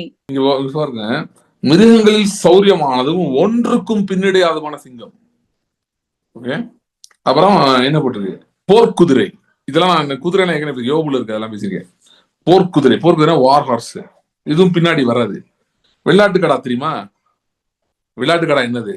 அது வந்து அந்த ஆல்பா, அது வந்து முட்டும் தெரியுமா? அதுவும் பின்னாடிலாம் வராது, ஃபார்வர்டு தான், முன்னாடி போயிட்டு இருக்கோம். அது இது 3ஐயும் சேர்த்து 4வது சூப்பரா சொல்றது, ஒருவரும் எதிர்க்க கூடாத ராஜாவுமே. சோ இந்த மாதிரி ஒரு இதுல வந்து கிங்ஷிப்ல வந்து இப்ப எல்லாரும் மூவ் பண்றாங்க. பேதுரு மூவ் பண்றதை பார்த்து அதிர்ச்சி ஆயிட்டான் பிசாசு, என்னடா இப்படி நடந்துட்டு இருக்கு. இதான் வந்து ஸ்பிரிட்டோட டைமென்ஷன்ஸ் நம்ம படிச்சதெல்லாம். ஸோ வந்து your spirit never backs off. எந்த அளவு டெனேஷியஸ் உங்க ஸ்பிரிட்னா, இவ பிலீவர் டைஸ்னு வச்சுக்கோங்களேன், the spirit stands guard at the graveyard, guarding over the body, because it knows one day the body is going to rise up, and your spirit stands as a guardian for your body. Do you know that? So ஏன் நிக்குதுன்னா, அந்த மாதிரி ஒரு there's a problem. பின்னாடி மோசையோட பாடிக்கெல்லாம் அவங்க சண்டை போட்டு இருந்தாங்க இல்ல ஒரு குரூப் வந்து, அதனாலதான். ஸோ வந்து your spirit is like that. அதே it doesn't give up. Your spirit man doesn't give up even when you die. If you die, it doesn't give up. Stands. ஏன்னா it has all these natures. போர்க்குதிரை, எதுக்கும் பின்னிடையாதுமான சிங்கம், வெள்ளாட்டு கடா வந்து அது வந்து பின்னாடிலாம் வராது. வெள்ளாட்டு கடா சண்டையெல்லாம் பாருங்க எப்படி சண்டை போடுவாங்க. அப்புறம் வந்து ஒருவரும் எதிர்க்க கூடாத ராஜாவுமே. ஸோ அந்த மாதிரி வந்து your spirit has a lot of dimensions. அதனால I don't know what battles you are facing today. Who is against you? See, Kingdom of Christ பத்தி ஒரு விஷயம் நான் சொல்றேன் பாருங்களேன். பார்வோன் எகிப்து ஒரு சூப்பர் பவர் இருந்தப்பையும் கர்த்தர் ராஜாவாக இருந்தார். ஓகே, அதுக்கப்புறம் வந்து அடுத்த ஒரு வேர்ல்டு வைடு பைபிள் ஹிஸ்டரினா அது காம்ப்ரிஹென்சிவா ஓட்டி வந்து இப்போ வேர்ல்டு ஹிஸ்டரி கவர் பண்ணுது. செகண்ட் பாத்தீங்கன்னா ஓரளவு பெரிய டொமைன்ஸ் ரூல் பண்ணது சீரியன் கிங்டம்ஸ். சீரியன்ஸ் இருந்தப்பையும் கர்த்தர் ராஜாவா தான் இருந்தாரு. அதுக்கப்புறம் அசீரியா ரோஸ் டு ப்ராமினன்ஸ், அப்பயும் கர்த்தர் ராஜாவா இருந்தாரு. தென் கேம் த பாபிலோனியன் கிங்டம், நேபுகாத்நேசரோட கிங்டம். ஓகே, கல்தேயருடைய ராஜ்யம், அதுலயும் அங்கேயும் கர்த்தர் தான் ராஜ்யம் பண்றாரு. அதுக்கப்புறம் மேதையருடைய ராஜ்யம் வந்துச்சு, 127 நாடுகள் ஆண்டாங்க, அப்பயும் கர்த்தர் தான் இருந்தாரு. அதுக்கப்புறம் அலெக்சாண்டர் த கிரேட் அவன் வரும்போது கர்த்தர் தான் இருந்தாரு. அவன் கூட கிரேட் இல்ல, இவர் தான் கிரேட். ஏன்னா இவர் என்னைக்குமே பவர்ல இருக்காரு. அதுக்கப்புறம் யார் வந்தா? ரோமர்கள் வந்தாங்க, அப்பயும் அவர் தான் கிரேட்டு. கிங்கா இருக்காரு. அதுக்கப்புறம் பாத்தீங்கன்னா ரோமன்ஸ் கொஞ்சம் வீக் ஆகும்போது இந்த ஆட்டோமான் எம்பையர் வந்தது, அராபிஸ் இருந்தாங்க, இவங்கெல்லாம் கொஞ்சம் கொஞ்சம் பெரிய ஆளாக ஆரம்பிச்சாங்க. இவங்கெல்லாம் இருந்த போதும் கர்த்தர் ராஜாவா தான் இருக்காரு. அப்புறம் பிரிட்டிஷ் சாம்ராஜ்யம் வந்துச்சு, அப்பயும் கர்த்தர் ராஜாவா தான் இருக்காரு. இப்ப எவனே தெரியல, அமெரிக்காக்காரன் அவன் தான் சொல்றான், சைனாக்காரன் நான் தான்றான், தெரியல. இங்க ஒரு குரூப் வந்து ஜி எங்கேயோ கொண்டு போயிட்டாரு சொல்லிட்டு இருக்கு. என்ன எவன் தெரியாது, வச்சு எவனாலும் என்னனாலும் சொல்லிட்டு போட்டோம். ஆனா யார் எங்க எப்படி இருந்தாலும் கர்த்தர் எப்படி இருக்காரு, ராஜாவா இருக்காரு. இன்னும் 200 வருஷம் கழிச்சு ஸ்ரீலங்கால ஒருத்தர் வந்து உலகத்தையே ஆண்டா கூட, அப்பயும் உலகத்தை ஆண்ட அளவுக்கு சாம்ராஜ்யம் அமைச்சா கூட, அப்பயும் யார் தான் ராஜாவா இருப்பா, கர்த்தர் தான் ராஜாவா இருப்பார். புரியுதா? கர்த்தர் நித்தியமா ராஜாவா இருக்கிறாரு. அது மட்டும் இல்ல, நாமும் அப்படிப்பட்ட ராஜ்யத்தையே பெற்றிருக்கிறோம். அவர் kingdom cannot be shaken away. அசைவில்லாத ராஜ்யத்தை பெறுகிறவர்களாகிய நாம் எபிரேயர் 12 ஃபர்ஸ்ட் செஞ்சுரி சொல்லப்பட்டது. இன்றைக்கு அந்த ராஜ்யத்தை பெற்றிருக்கிறோம். ஓகே, சோ அதனால வந்து இவன் வந்துட்டான் அவன் வந்துட்டான் அதெல்லாம் கிடையாது. உங்களுக்குள்ள கர்த்தருடைய ஆவி அருளப்பட்டு இருக்கிறது. It can stand against anything and everything and it never backs up, it always goes forward. So right, இப்ப வந்து பாத்தீங்கன்னா அப்ப ஆலயமும் ராஜாவும் கிறிஸ்துவில் இணைகிறது. இதை பற்றி தான் பழைய தீர்க்கதரிசனம் எல்லாமே சொன்னது. ஓகே, அப்ப ஆலயத்திலிருந்து நதி புறப்பட்டு வருதுன்னு எதுல பார்த்தோம், படிச்சோம், நம்ம 47 படிச்சோம். ஓகே, இப்ப அதே இதை நீங்க வெளிப்படுத்தல் 22 அப்படியே அதான் ரிப்பீட் ஆகும். என்ன சொன்னேன், எல்லாமே ரிப்பீட் ஆகும், ஆனா அப்கிரேடடா இருக்கும். Okay, revelation is nothing but எசேக்கியலோட கம்பேர் பண்ணா எசேக்கியல் 2.0. ஓகே, செகண்ட் வெர்ஷன் அதான் ரெவலேஷன். அப்படி எல்லாத்தையும் சொல்லிக்கலாம். தானியலோட கம்ப்ளீஷன் வந்து ரெவலேஷன் சொல்லிக்கலாம். ஆனா டீடைல்ஸ் வேணா நீங்க திரும்பவே எடுத்துக்கலாம். அங்க சொல்லியிருக்கிற எல்லாமே கிறிஸ்துவோட கனெக்ட் பண்ணி விட்டாச்சு. So in Christ you are connected. You can take a U-turn and go back to the Old Testament and find what is mentioned. Okay, so அதான் அதுக்கு நான் திரும்ப போவேன். அதுக்கு முன்னாடி ஒண்ணு காட்டுறீங்க, இங்க பாருங்க, எங்க இருந்து புறப்பட்டு பாருங்க. பின்பு பளிங்கு போல் 22 வாசிக்கிறேன், வேகமா வாசிக்கிறேன். பின்பு பளிங்கை போல் தெளிவான ஜீவத்தின் உள்ள சுத்தமான நதி தேவனும் ஆட்டுக்குட்டியானவரும் இருக்கிற சிங்காசனத்திலிருந்து புறப்பட்டு வருகிறது எனக்கு காண்பித்தான். அங்க எங்க இருந்து புறப்பட்டு வருது, ஆலயத்திலிருந்து வருது. இங்க எங்க இருந்து வருது, சிங்காசனத்துல வருது. ஏன்னா ரெண்டும் ஒன்னாயிடுச்சு, மெர்ஜ் ஆயிடுச்சு. ஆலயத்திலிருந்து வர்றது இப்ப எங்க இருந்து வருது, சிங்காசனத்துல இருந்து வருது. ஓகே, இது ஒரு முக்கியமான ஒரு ஷிஃப்ட். ஏன் அப்படின்னு சொன்னா, பழைய ஏற்பாட்டுல ஆலயம் இருந்த இடத்துல மட்டும்தான் தேவ பிரசனம் இருந்தது. ஓகே, அங்க இருந்தா வந்து தேவனுடைய கிரியைகள் நடந்து கொண்டிருந்தது. ஆனா இன்றைக்கு தேவனுடைய சிங்காசனம் இருக்கிறது, ஆலயம் அதுக்குள்ள மெர்ஜ் ஆயிடுச்சு. சிங்காசனம் ஆலயமே இல்ல, சொல்ல போனா சிங்காசனம் தான் இப்ப இருக்கு. சிங்காசனத்துக்குள்ள பாத்தீங்கன்னா அதுதான் ஆலயம், சிங்காசனம் தான் ஆலயம் அப்படின்னு மாதிரி ஆயிடுச்சு. இன்ஃபேக்ட் இங்க இருக்கிறபடி அந்த எண்டுபடி எப்படி போகுதுன்னா, சிங்காசனம் ஆலயத்தோட பெருசுன்னு வருது. அப்படி என்றால் கர்த்தருடைய ராஜ்யம் அதுதான் அல்டிமேட். ஆலயம் அல்டிமேட் இல்ல, ராஜ்யம் தான் அல்டிமேட் முடியுது. ஏன் என்று சொன்னால் ராஜ்யத்தை வைத்துதான் பூமியை ஆள முடியும், ஆலயத்தை ஆள முடியாது.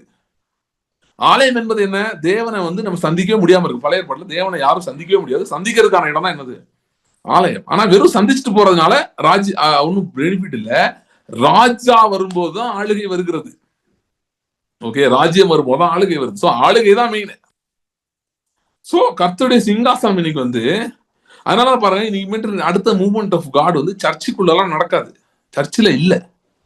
Okay, he's left the church, he's in the world. யோசேப் எங்க அதிபதியாருன்னா, கானான்லயா எகிப்துலயா? எகிப்துல. யாக்கோப்ட கர்த்தர் சொன்னார், எகிப்துக்கு போறது பயப்படாத. இங்க நிறைய பேர் எகிப்துக்கே போக மாட்டேங்க, பயந்து போய் வந்துருக்கீங்க. ஆண்டவர் சொல்ல கிளம்பி எகிப்துக்கு போன்றாரு. எகிப்து எனது வேர்ல்டு, நான் உனக்கு முன்னே கலிலியாவுக்கு நான் போறேன்.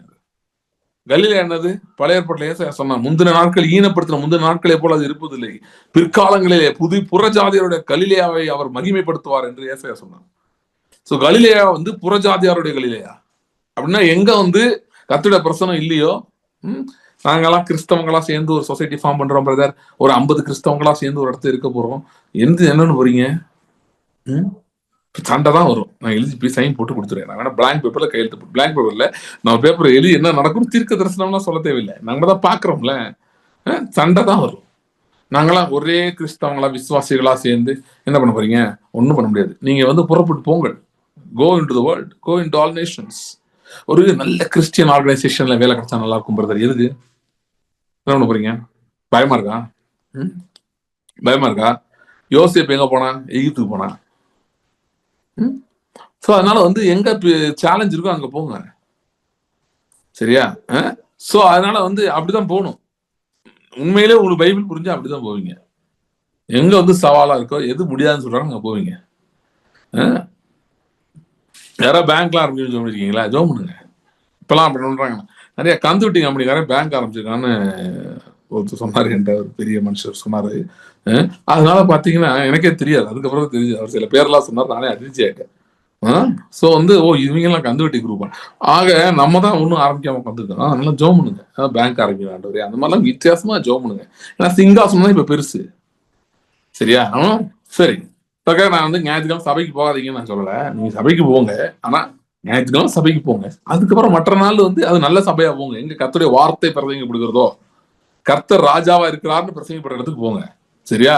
அவரு இனிமேட்டு இருப்பார் ஒரு நாள். இன்னைக்கு வந்து நம்ம பிச்சை எடுத்துட்டு இருக்கோன்ற இடத்துக்கு போயிடாதீங்க. போனீங்கன்னா நல்லா இருக்காது. சோ இப்ப ராஜாவா இருக்கிறாரு, அவரோட ராஜ்யம் இருக்கிறது அப்படின்னு சொல்லி யார் சொல்றாங்களோ அந்த இடத்துக்கு போங்க. ஏன்னா அது ரொம்ப தேவை. இப்ப ஆலயத்துக்கு போறதோட ராஜ்யத்துக்குள்ள போறது ரொம்ப ரொம்ப முக்கியம். ஏன்னா ரொம்ப அவசியம். நீங்க விரும்புறீங்களோ இல்லையோ, the world has already declared war against God. So you are in battlefield. நீங்க ரட்சிக்கப்பட்டீங்களா, you are in battlefield. So better understand kingship. அவர் ராஜாவா இருக்காரு புரிந்து கொண்டு நாம் அதுல செயல்பட வேண்டியது, கர்த்தருடைய வார்த்தையில போய் அதை கண்டுபிடிச்சு செயல்பட வேண்டியது அவசியமா இருக்குது. ஓகே. சோ சிங்காசனத்துல இருந்து அந்த நதி புறப்பட்டு வருது. The river is coming from the throne of God. தேவனுடைய சிங்காசனத்திலிருந்து புறப்பட்டு வருது. ஓகே. சோ இப்ப நம்ம திரும்ப எசேக்கியேலுக்கு போலாம். ஏன்னா அந்த நதி எங்க இருந்து வருதுன்றதை காட்டுறதா இவனு. இப்ப திரும்ப நம்ம எசேக்கியேலுக்கு போலாம். எசேக்கியேல் 47 அதிகாரமா படிச்சது. அந்த நதியை பத்தி ஒரு 2-3 பாயிண்ட் வேகமா பார்த்துடலாம். எசேக்கியேல் 47 9 இந்த நதி போகும் இடமெல்லாம் சஞ்சரிக்கும் ஜீவ பிராணிகள் யாவும் பிழைக்கும். இந்த தண்ணீர் அங்கே வந்தபடியால் வெகு ஏராளமான மச்சங்களும் அங்கே உண்டாயிருக்கும். ஓகே. அப்புறம் 10 என்கேதி துவக்கி எண்ணெக்லாய் மட்டும் மீன் பிடிக்கிறவர்கள் அதன் கரையில் இருப்பார்கள். அது வலையில் விரிக்கிற ஸ்தலமா இருக்கும். அதன் மச்சங்கள் மச்சங்கள்ல மீன்கள் பெரிய சமுத்திரத்து மச்சங்களை போல பல ஜாதி மகா ஏராளமா இருக்கும். சோ 2 காரியங்கள் நான் இது இந்த ரிவரை பத்தி சொல்றேன். The river is flowing from the throne of God. தேவனுடைய சிங்காசனத்திலிருந்து புறப்பட்டு வருது. அப்ப அது ஆளுகையின் நதி. பார்த்தாலே தெரியுது. ஏன்னா எங்கிருந்தோ வரல, சிங்காசனத்திலிருந்து வருது. It's river that rules, it Reigns. ஆலயத்துல இருந்து வர்ற நதியை வந்து நிறைய பேர் புரிஞ்சு வச்சிருக்காங்க, அதை பத்தி பாட்டெல்லாம் படிருக்காங்க. ஆனா சிங்காசனத்துல இருந்து வர்ற நதி இன்னும் பார்க்கல. இது ஏற்கனவே சொல்லப்பட்டிருக்கு, உங்களுக்கு தெரியுமா? சிங்காசனத்துல வர்ற நதி சங்கீதம் 46. தேவன் நமக்கு பலனும் அடைக்கலும் ஆபத்து காலத்தில் அனுகூலமான துணைமானவர் ஆகையால் பூமி நிலை மாறினாலும் அதன் ஜலங்கள் பொங்கி பெருக்கினால் பர்வதங்கள் அதிர்ந்தாலும் பயப்படும். ஏன்? ஒரு நதி உண்டு, அது நீர்க்கால்கள் உன்னதமான வாசகனும் பரிசுத்த ஸ்தலத்தை சந்தோஷிப்பிக்கும். தேவன் அது நடுவில் இருக்கிறார், அது அசையாது. அதிகாலையிலே அவர் சகாயம் பண்ணுவார். ஜாதிகள் கொந்தளித்தது, ராஜ்யங்கள் தத்தளித்தது. அவர் தமது சத்தத்தை முழங்க பண்ணினார், பூமி உருகி போயிற்று. சேனைகளின் கர்த்தர் நம்மோடு இருக்கிறார், யாக்கோபின் தேவன் நமக்கு உயர்ந்த அடைக்கலமானவர். சங்கீதம் 46. சோ ஏற்கனவே நதி பத்தி இருக்கு. அதோட கண்டினியூஷன் வெளிப்படுத்தல நம்ம பார்க்க முடியுது. சோ அந்த அந்த அந்த ஒரு நதி உண்டு. அந்த நதி எங்க போகுது? சிங்காசனத்துக்கு போகுது. அது ஆளுகையின் நதி. ஆகவே பூமி நிலை மாறி அப்படி இப்படி இப்படி இப்படி ஆனாலும் நாம என்ன பண்ண மாட்டோம், அதை பத்தி கவலைப்பட மாட்டோம். ஏன்னா அந்த நதி இருக்கிறது. அந்த நதி சரி ஏன் கவலைப்பட மாட்டோம்னா, அந்த நதி போகும் இடமெல்லாம் ஜீவராசிகள் ஆரோக்கியப்பட்டு பிழைக்கும். ஒருவேளை இந்த உலகத்தில் நடக்கிற காரியங்கள், உங்களுக்கு எதிராக இருக்கிற ராஜ்யங்களோ மனிதர்களோ இவங்க மூலமா நடந்த காரியங்கள், சூழ்நிலைகள், இதனால உங்களுக்கு காயத்தை ஏற்படுத்தியிருக்கலாம். அதனால ஆரோக்கிய குறை உங்களுக்கு ஏற்பட்டிருக்கலாம். இட்ஸ் நாட் ஜஸ்ட் ஹீலிங் மட்டும் கிடையாதுங்க. It's not just talking about physical healing மட்டும் கிடையாது. அதனாலதான் சொன்னேன், வெறும் ஆலயத்திலிருந்து வர்ற நதி இல்ல, இது சிங்காசனத்திலிருந்து வர்ற நதி. Your finances may be sick, you may be financially struggling. ஸ்ட்ரகிள்னா எனக்கு ஏதோ சோத்து காசு இல்லாம இருக்கேன் அந்த மாதிரி மட்டும் ஸ்ட்ரகிள் இல்ல. there can be lot of struggles. You are not where you want to be. Okay? If you are struggling like that, this river can bring life. அது மட்டும் இல்ல, இன்னொன்னு சொல்றேன், முக்கியமான சொல்றேன். இன்ஃபேக்ட் இந்த ஒரு விஷயத்துக்காக தான் நான் இன்னைக்கு இவ்வளவு பேச ஆரம்பிச்சது. ஆக்சுவலா நான் ஸ்டடி பண்ண ஆரம்பிச்சு பேச ஆரம்பிச்சது ஒரே ஒரு இப்ப சொல்ல ஒரு விஷயத்துக்காக தான். Your land is supposed to give yield. நீங்க வந்து விதைத்திருக்கிறீர்கள். அப்ப அந்த பூமி மேல ஒரு சிக்னஸ் இருக்குன்னு வைங்க. If it is sick, if the earth is sick, சில சாயில் டெஸ்ட் எல்லாம் பண்ணுவாங்க அக்ரிகல்ச்சர்ல. ஏன்னா அது ஈல்டு சரியா வரலாம், அதுல ஏதாவது குறைவா இருக்கும். சில அதுல வந்து இந்த மினரல்ஸ் இல்ல, அது இல்ல, இது இல்ல அப்படின்னு சொல்லி, அதனால அதுக்கு என்ன பண்ணலாம் அப்படிலாம் சொல்லி நிறைய சொல்யூஷன் எல்லாம் பண்ணுவாங்க. ஆனா யூஸ்வலா பாத்தீங்கன்னா சில ரிவர்ஸ் வந்து ஃப்ளோ பண்ற இடங்கள்ல ரொம்ப செழிப்பா இருக்கும். ஓகே, ஜெரி செவலே அதை பத்தி ஒன்று சொல்லுவாரு, அடிக்கடி சொல்லுவாரு. அவங்களோட தாத்தா ஃபார்ம் பண்ணது சொல்லிட்டு இருக்கும்போது மிசிசிபி சாயில் வந்து குட் ஓல்டு மிசிசிபி சாயில். ஏன்னா மிசோரி ரிவரா ஒரு ரிவர் இருக்கு, இட் கம்ஸ் ஃப்ரம் நார்த்ல இருந்து அப்படியே வந்து ஃபுல்லா எல்லா மினரல்ஸ்லாம் எடுத்து வருதுன்னு சொல்லுவாரு. வந்து அதோட அது போற ஃப்ளோல அந்த அந்த லைன்ல நம்ம இருக்கோம், அதனால நம்மளோட லேண்ட் நல்ல லேண்ட், ஃபர்டைல் லேண்ட் அப்படின்னு சொல்லுவாரு. So your land maybe may not be fertile. Okay, அதனால நீங்க என்னதான் விதைச்சாலும் அறுவடை வராம இருக்கலாம். நான் தப்பா புரியுங்க, நீங்க ஏதோ பாவம் செஞ்சிருக்கீங்க அப்படிலாம் நான் சொல்ல வரல. பூமி என்ன பண்ணுதுனாங்க, it observes everything. Okay, you might have gone through abuse, financial abuse, நீங்க you might have gone through financial stress, உங்களை சுத்தி இருக்க சூழ்நிலைகள், மனிதர்கள், உங்க அனுபவங்கள், நீங்க சின்ன பிள்ளைல இருந்து வளர்ந்தது, ஒருவேளை வறுமையின் இதுலயே நீங்க வளர்ந்துருந்தீங்கன்னா உங்க லேண்ட் அதெல்லாம் அப்சர்வ் பண்ணி வச்சிருக்கும். அப்படி இருக்கும்போது sometimes when you sow you may not be getting yield. Okay, ஆனால் இந்த நதி போகும் இடமெல்லாம் ஜீவராசிகள் ஆரோக்கியப்பட்டு பிழைக்கும்னா, as the river flows the river will make your sand your land fertile. உங்கள் பூமியை செழிப்பாக்கும் இந்த ஜீவ நதி. அது மட்டும் இல்ல, உங்க விதைகள், அதனால லேண்ட் சரியான விதைகள் மறித்த நிலைமையில் இருக்கலாம். But when the river comes, this river will revive the seed and will give life to the seed so that the seed will start doing its work. Seed is meant to grow and give produce. அது உங்களுடைய விதைகள் வந்து பூமி சரியா இல்லாதனால விதைகள் மறித்த நிலைமையில் இருக்கலாம், வாடி போய், அதுவும் வளர முடியாம அதுக்கு தேவையான growth இல்லாம இருக்கலாம். அப்படி இருக்கிறது என்றால் இந்த நதி புறப்பட்டு வரும்போது இந்த நதி என்ன பண்ணும்னா பூமியை குணமாக்குறது, லேண்ட குணமாக்குறது மட்டுமல்ல, இந்த நதி அப்படியே போகும்போது அது என்ன பண்ண போகுதுன்னா it will also give life to those seeds. The seeds you have sown, see, devil is a liar. He wants to convince you that your seed will never give harvest. ஒன்னும் வரல இல்ல. See, அவன் திருட்டு பையன். அவன் வந்து the moment you understand, உங்களுக்கு வந்து புரிஞ்சிச்சுன்னு வைங்க, seed has power அப்படின்னு புரிஞ்சிச்சுன்னா you start demanding. ஸோ அதெல்லாம் அழிக்கிறதுக்கு அவன் என்ன பண்றான், நிறைய டாக்டிக்ஸ் கையில் வச்சிருக்கான். அதுல ஒண்ணுதான் இப்ப நான் சொல்றது. ஏற்கனவே உங்க லேண்ட்ல இருக்கிற சில நெகட்டிவ்ஸ்னால உங்களுக்கு இது ஹீல்ட் வராம இருக்கலாம். அதை வச்சு அவன் என்ன சொல்லிட்டு இருக்கான், இதெல்லாம் ஒண்ணுமே கிடையாது, இதெல்லாம் நடக்காதுன்னு சொல்லிட்டு இருக்கான். உங்களுக்கு கடந்த கால அறுவடை நீங்க பெற்றுக்கொள்ளாதபடி அவிசுவாசத்தை விதைக்கிறான். அதே நேரத்துல எதிர்காலத்தை இன்னும் விதைக்க கூடாது அப்படின்னு அவன் பிளான்ல இருக்கு. இதெல்லாம் பண்ணிட்டு இருக்கான் திருடனை. அதனால வந்து நமக்கு வந்து அப்படியே டல்லா இருக்கு, ஒண்ணுமே நடக்காத மாதிரி இருக்கு. இதெல்லாம் உடைக்கிறதுக்கு தான் இந்த சிங்காசனத்துல வந்து இந்த நதி புறப்பட்டு வருகிறது.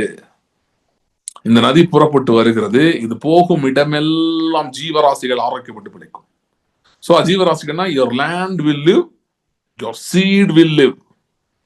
அண்ட் ஏற்கனவே முளைத்திருக்க சில பேர் வந்து seen the blade, அது 3 இருக்குங்க, பிளேட், அப்புறம் வந்து இயர், அப்புறம் ஃபுல் கார்ன். என்னது, முதல்ல அது வந்து முளையை கொடுக்குது. அதாவது இப்ப நிறைய செடிகள்லாம் பாத்தீங்கன்னா புல்லு மாதிரி தான் ஃபர்ஸ்ட் வரும், அதான் blade. So it shows some kind of life. So சில பேரோட சீடு வந்து அந்த லெவல் ஹார்வெஸ்ட் கொடுத்துட்டு இருக்கு. ஏதோ நடக்குது, உடனே உங்களுக்கு என்ன தெரியுதா, ஓகே அப்ப ஏதோ ஒர்க் ஆகுது, சுத்தமா யூஸ்லெஸ் கிடையாது, இது ஏதோ இருக்குது போல அப்படின்னு நினைக்கிறீங்க. அடுத்து வந்து என்னன்னா அந்த இயர் தான் நினைக்கிறேன் மாட்டுறாங்க. அப்படின்னு என்னன்னா அந்த அந்த நமக்கு புரியுற மாதிரி சொல்லுவோமே, அந்த செடி மாதிரி வளருதுன்னு வச்சுக்கோங்க, அது 2வது ஸ்டேஜ். ஸோ ஓகே, வெறும் புல்லு மாதிரி இல்ல, செடி மாதிரி என்ன பண்ணிருக்கு, வளர்ந்துருக்கு. ஸோ இருக்குது. ஓகே, அப்படின்னா இன்னும் கொஞ்சம் நடந்திருக்கு. ஆனா தட்ஸ் நாட் ஃபுல். அடுத்து என்ன பண்ணணும், it has to produce the grain. ஏன்னா ஒன்ன விதைச்சிங்க, அங்க மேல 30, 60, 100 அது என்ன ஆகணும், மேல கிரெயின் வந்து ஃபார்ம் ஆகணும். அதுதான் 3rd ஸ்டேஜ். ஸோ சில பேருக்கு வந்து ஃபர்ஸ்ட் ஸ்டேஜ்ல இருக்கலாம், நீங்க செகண்ட் ஸ்டேஜ் இருக்கலாம், 3rd ஸ்டேஜ் என்னைக்காவது பார்த்துக்கலாம், ஆனா ஃபுல் ரெகுலரா பாக்குறதுன்னு சொல்லலாம். இந்த மாதிரி டிஸ்கிரிபன்சிஸ்க்கும் ஒருவேளை காரணம் could be the problem in the yield in the sand. Okay, நிலத்துல பிரச்சனை இருக்கலாம், அதனால ஃபுல் yield கொடுக்க முடியாம it may be struggling, seed may be struggling. But when the river comes, ஜீவ நதி வரும்போது இது எல்லாத்துக்கும் ஆரோக்கியம் உண்டாக ஆரம்பிக்கும். the yield will be big. எந்த அளவு பெருசா இருக்கும்னா, 10th படிச்சோம், அதை நான் திரும்ப படிக்கல, நீங்க பாத்துக்கோங்க. அதுல போட்டிருக்கு, அதுல இருக்கிற மச்சங்கள் பெரிதா இருக்கும். எப்படி இருக்கும், சமுத்திரத்து மச்சங்களை போல இருக்கும். அது ஏன் அன்னைக்கு முந்தின மீட்டிங் சொன்னேன், மீன் வந்து கடல் கம்மா மீன் இருக்கு, ஆத்து மீன் இருக்கு, அதெல்லாம் ஒரு அளவுக்கு வரும் பெருசா. ஆனா சில ப்ரோக்ராம் பார்த்தா ரிவர் மான்ஸ்டர்ஸ் சொல்லி இதெல்லாம் வரும், நேட் ஜியோலாம் வரும். அதுல ரிவர்லயே பெரிய பெரிய மீன் இருக்கு. ஆனா அதுல இருக்க மீன் கூட எந்த அளவுக்கு எல்லாம் வராதுன்னா, கடல் மீன் அளவு என்ன பண்ணாது, வராது. எங்க திமிங்கலம் வந்திருக்கா ரிவர்ல, இருக்காது. ஓகே, ஆனா வேதம் சொல்லுகிறது அப்படி இருக்கும். அந்த ரிவர்ல வந்தா என்ன நடக்கும்னா, the yield will be so big, the yield will be so big, the yield will be disproportionate to the seed. சீடுக்கும் ஈல்டுக்கும் டிஸ்ப்ரொபோர்ஷனேட்டா இருக்கும். அந்த அளவுக்கு the maximum is going to come. எப்ப? இந்த நதி புறப்பட்டு வரும்போது. இந்த நதி புறப்பட்டு வரும்போது, இந்த நதியில அவ்வளவு பவர் இருக்கு. இந்த நதி எங்க இருந்து புறப்பட்டு வருது? சிங்காசனத்திலிருந்து புறப்பட்டு வருது. ஓகே, இப்ப லாஸ்ட் பாயிண்ட், அதை மட்டும் பார்த்துட்டு நம்ம முடிக்கலாம். அது எங்க இருக்கு? யோவான் 7 37 38. பண்டிகையின் கடைசி நாளாகிய பிரதான நாளிலே இயேசு நின்று சத்தமிட்டு, ஒருவன் தாகமாய் இருந்தால் என்னிடத்தில் வந்து பானம் பண்ண கடவன். வேத வாக்கியம் சொல்லுகிறபடி என்னிடத்தில் விசுவாசமாய் இருக்கிறவன் எவனோ அவன் உள்ளத்தில் இருந்து ஜீவ தண்ணீர் உள்ள நதிகள் ஓடும் என்றார். தம்மை விசுவாசிக்கிறவர்கள் அடைய போகிற ஆவியை குறித்து இப்படி சொன்னார். முதல்ல ஆலயத்துல இருந்து வருதுன்னு பார்த்தோம். அடுத்து எங்க இருந்து வருதுன்னு போட்டுருந்துச்சு, சிங்காசனத்துல இருந்து போட்டிருக்கு. இப்ப இங்க இருந்து இயேசு என்ன பத்தி சொல்றாரு? ஒருவனுடைய இருதயத்திலிருந்து ஜீவ தண்ணீர் நதிகள் புறப்பட்டு வரும் அப்படின்னு சொல்லிட்டு அடுத்த சொல்கிறது. தம்மை விசுவாசிக்கிறவர்கள் அடைய போகும் ஆவியை குறித்து இப்படி சொன்னார். இயேசு இன்னும் மகிமைப்படாதால் ஆவி இன்னும் அருளப்படவில்லை. இயேசு இன்னும் மகிமைப்படாதுன்னா என்னன்னா, இயேசு கிறிஸ்து சிலுவையில் இன்னும் மரிக்கல, அப்புறம் இன்னும் சிங்காசனத்துல அவர் இன்னும் அட் தட் பாயிண்ட்ல அவர் என்ன பண்ணல, இன்னும் ஏறல, அவர் இன்னும் மரிக்கல, சிங்காசனத்துல உட்காரல. அந்த ரெண்டும் நடக்காதனால இன்னும் என்ன பண்ணல, ஆவி இன்னும் அருளப்படல. அதான் சொன்னேன், ஃபர்ஸ்ட் சைன் அவர் போட்ட கையெழுத்து, கிங் ஜீசஸ் கிரைஸ்ட் அப்படி ஜீசஸ்னா அவர் இந்த சீட்ல போய் உட்காந்தானே ஃபர்ஸ்ட் கையெழுத்து அவர் போட்டது ஆவியார்ன்றது. நம்ம சில சிஎம்ஸ் எல்லாம் சொல்லுவாங்க, முதல் கையெழுத்து போட்டார் இலவச மின்சாரத்துக்கு போட்டார். அதே மாதிரி இது ஒரு இலவச மின்சாரம் தான். இது வந்து ஒரு பயங்கரமான கரண்ட், எலக்ட்ரிக் கரண்ட், வந்து power. Without that there is no power. Okay, அப்படி ஒரு அதான் பேதுருவா மாத்திச்சு, அதை தூக்கி அப்படியே தூக்கி அடிச்சிருச்சு. முன்னாடி இந்த பேதுருவே இல்லை, வேற பேதுரு, அந்த ஆள் பேதுரு காணோம், இப்ப வேற பேதுரு வந்திருக்காரு.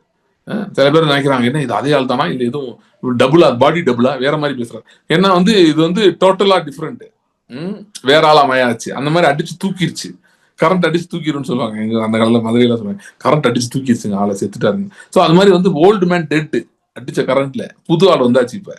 ஓகே, ஸோ த ஸ்பிரிட் இயேசு, ஏன்னா மகிமை அடைந்து விட்டார் இயேசு. மகிமை அடைந்த இயேசு சிங்காசனத்துல வீட்டு உட்கார்ந்தார். இவ்விதமாக கிறிஸ்து பாடுபடும் தம்முடைய மகிமையிலே பிரவேசிக்க வேண்டியதும் அவசியம் இல்லையா அப்படின்னு சொல்லி எம்மாசிட்ட சொன்னவர். அவர் பாடுபட்டு மரித்து அடக்கம் பண்ணப்பட்டு உயிர் தெழுந்து மகிமை அடைந்த கிறிஸ்துவாய் சிங்காசனத்தை வீட்டு அவர் முதல்ல அருளினது the new wine called the spirit, புது திராட்சரசமாகிய ஆவியை அருளினார். சோ ஆவியை பெற்றுக்கொண்டவர்கள் பண்ண வேலைகள் இதெல்லாம் நம்ம பேதுரு பண்ணது, மற்றவங்க எல்லாம் பண்ணது பாக்குறோம். சோ இயேசு கிறிஸ்து அதை பத்தி தான் சொன்னாராம், என்னை விசுவாசிக்கிறவனுடைய இருதயத்திலிருந்து ஜீவத்தின் நதிகள் புறப்படும். அப்படின்னா என்னன்னா, அது என்ன சொல்ல வர்றாருன்னா, அதுல இருந்து என்ன பாக்குறோம், இதெல்லாம் சேர்த்து வச்சு பார்க்கும்போது ஆலயமும் அவரு, சிங்காசனமும் அவர் அங்கதான் உட்கார்ந்துருக்காரு. இது வந்து புதிய எருசலேம் ஆவிக்குள் இருக்கிறது, ஆவிக்குரிய மண்டலத்தில் இருக்கிறது. ஆனால் நமக்கு ஆவி அருளப்பட்டிருக்கிறபடியால் நம்முடைய ஆவியும் ஒண்ணுதான், இந்த புதிய எருசலேம் சிங்காசனமும் ஒண்ணுதான் அப்படின்னு சொல்றாரு. அங்க இங்க இருந்து என்னை விசுவாசிக்கிறவன் ஆவிக்குரிய மண்டலத்துக்குள்ள வர்றான், அவனுக்குள்ள ஆவி அருளப்படுகிறது. அப்படி அருளப்படுகிறதுனாலே அவனுக்குள்ள இருந்தே நதி இப்ப புறப்பட்டு வரும். அப்ப இப்ப நம்முடைய அறுவடை பத்தி நான் சொல்லிட்டு இருந்தேன்ல, சீடு எல்லாம் ஒரு மாதிரியா இருந்தாலும், லேண்ட் ஒரு மாதிரியா இருந்தாலும், இந்த ரிவர் கம்ஸ் எவ்ரி லைஃப்னா, இந்த ரிவர் இப்ப எங்க இருக்கு? It's in your spirit man, in your spirit. உங்கள் ஆவியில் இருக்கிறது, உங்கள் ஆவி மனிதனுக்குள் இந்த நதி இருக்கிறது. In fact, your spirit man, one of the dimensions of your spirit man is the river of life. இது வந்து நிறைய பேர் பரிசுத்த ஆவியானவர்னு நினைச்சிட்டே இருக்காங்க. பரிசுத்த ஆவியானவர் அவர் நதியாக வாருமையா வாருமையா கூப்பிட்டே இருக்காங்க. அப்புறம் நான் வந்துட்டேன் ஐயான்னு சொல்லிட்டு இருக்காரு. உனக்கு உள்ளதான் இருக்கேன், உனக்கு உள்ள இருந்து இப்ப நான் வெளியே வரணும். வாருமையா நான் வெளியே இருந்து வர்றது இல்லப்பா, என்ன ஆவியை போட்டு அடைச்சு வச்சிருக்கீங்களா, நல்லா டைட்டா மூடி போட்டு திண்டுக்கல் போட்டு அங்கதான் வெளியே வரணும். நான் வரும்போது அந்த நதியோட கூட்டு வரேன். I bring that river. Wherever that river goes, there will be life. Do you know where it should go first? It should first go into your heart. உங்கள் ஆவியிலிருந்து உங்கள் இருதயத்துக்குள்ள நதி பாய வேண்டும். உங்கள் இருதயத்தை நிரப்பி உங்கள் சரீரத்தை நதி தொட வேண்டும். Okay, it's not just enough it touches your heart, it has to touch your body. Your body needs to be touched by the river of life. Okay, that's where the fullness happens. It doesn't happen just mind renewal நல்லதுதான், பாடி renew ஆகணும். என்னங்க அது வந்து ஏசு பின்னாடி வரும்போது தானே வரும். அப்படிதான் நம்ம வீடியோ உட்காந்துருந்தா அப்படியே ஒன்றும் நடக்காது. ஓகே. ஆனால் நாம் விசுவாசித்தோம் என்று சொன்னால், நம்முடைய சரீரத்தை ஒடுக்கி அதை ஆவிக்குட்படுத்துவோம் என்று சொன்னால் முடியும். Okay. So the river is inside of you. The river of life is inside of you. உங்களுக்குள்ளே அந்த நதி இருக்கிறது, உங்கள் ஆவியில் இருக்கிறது. When you allow your spirit man to dominate, the river starts flowing from inside.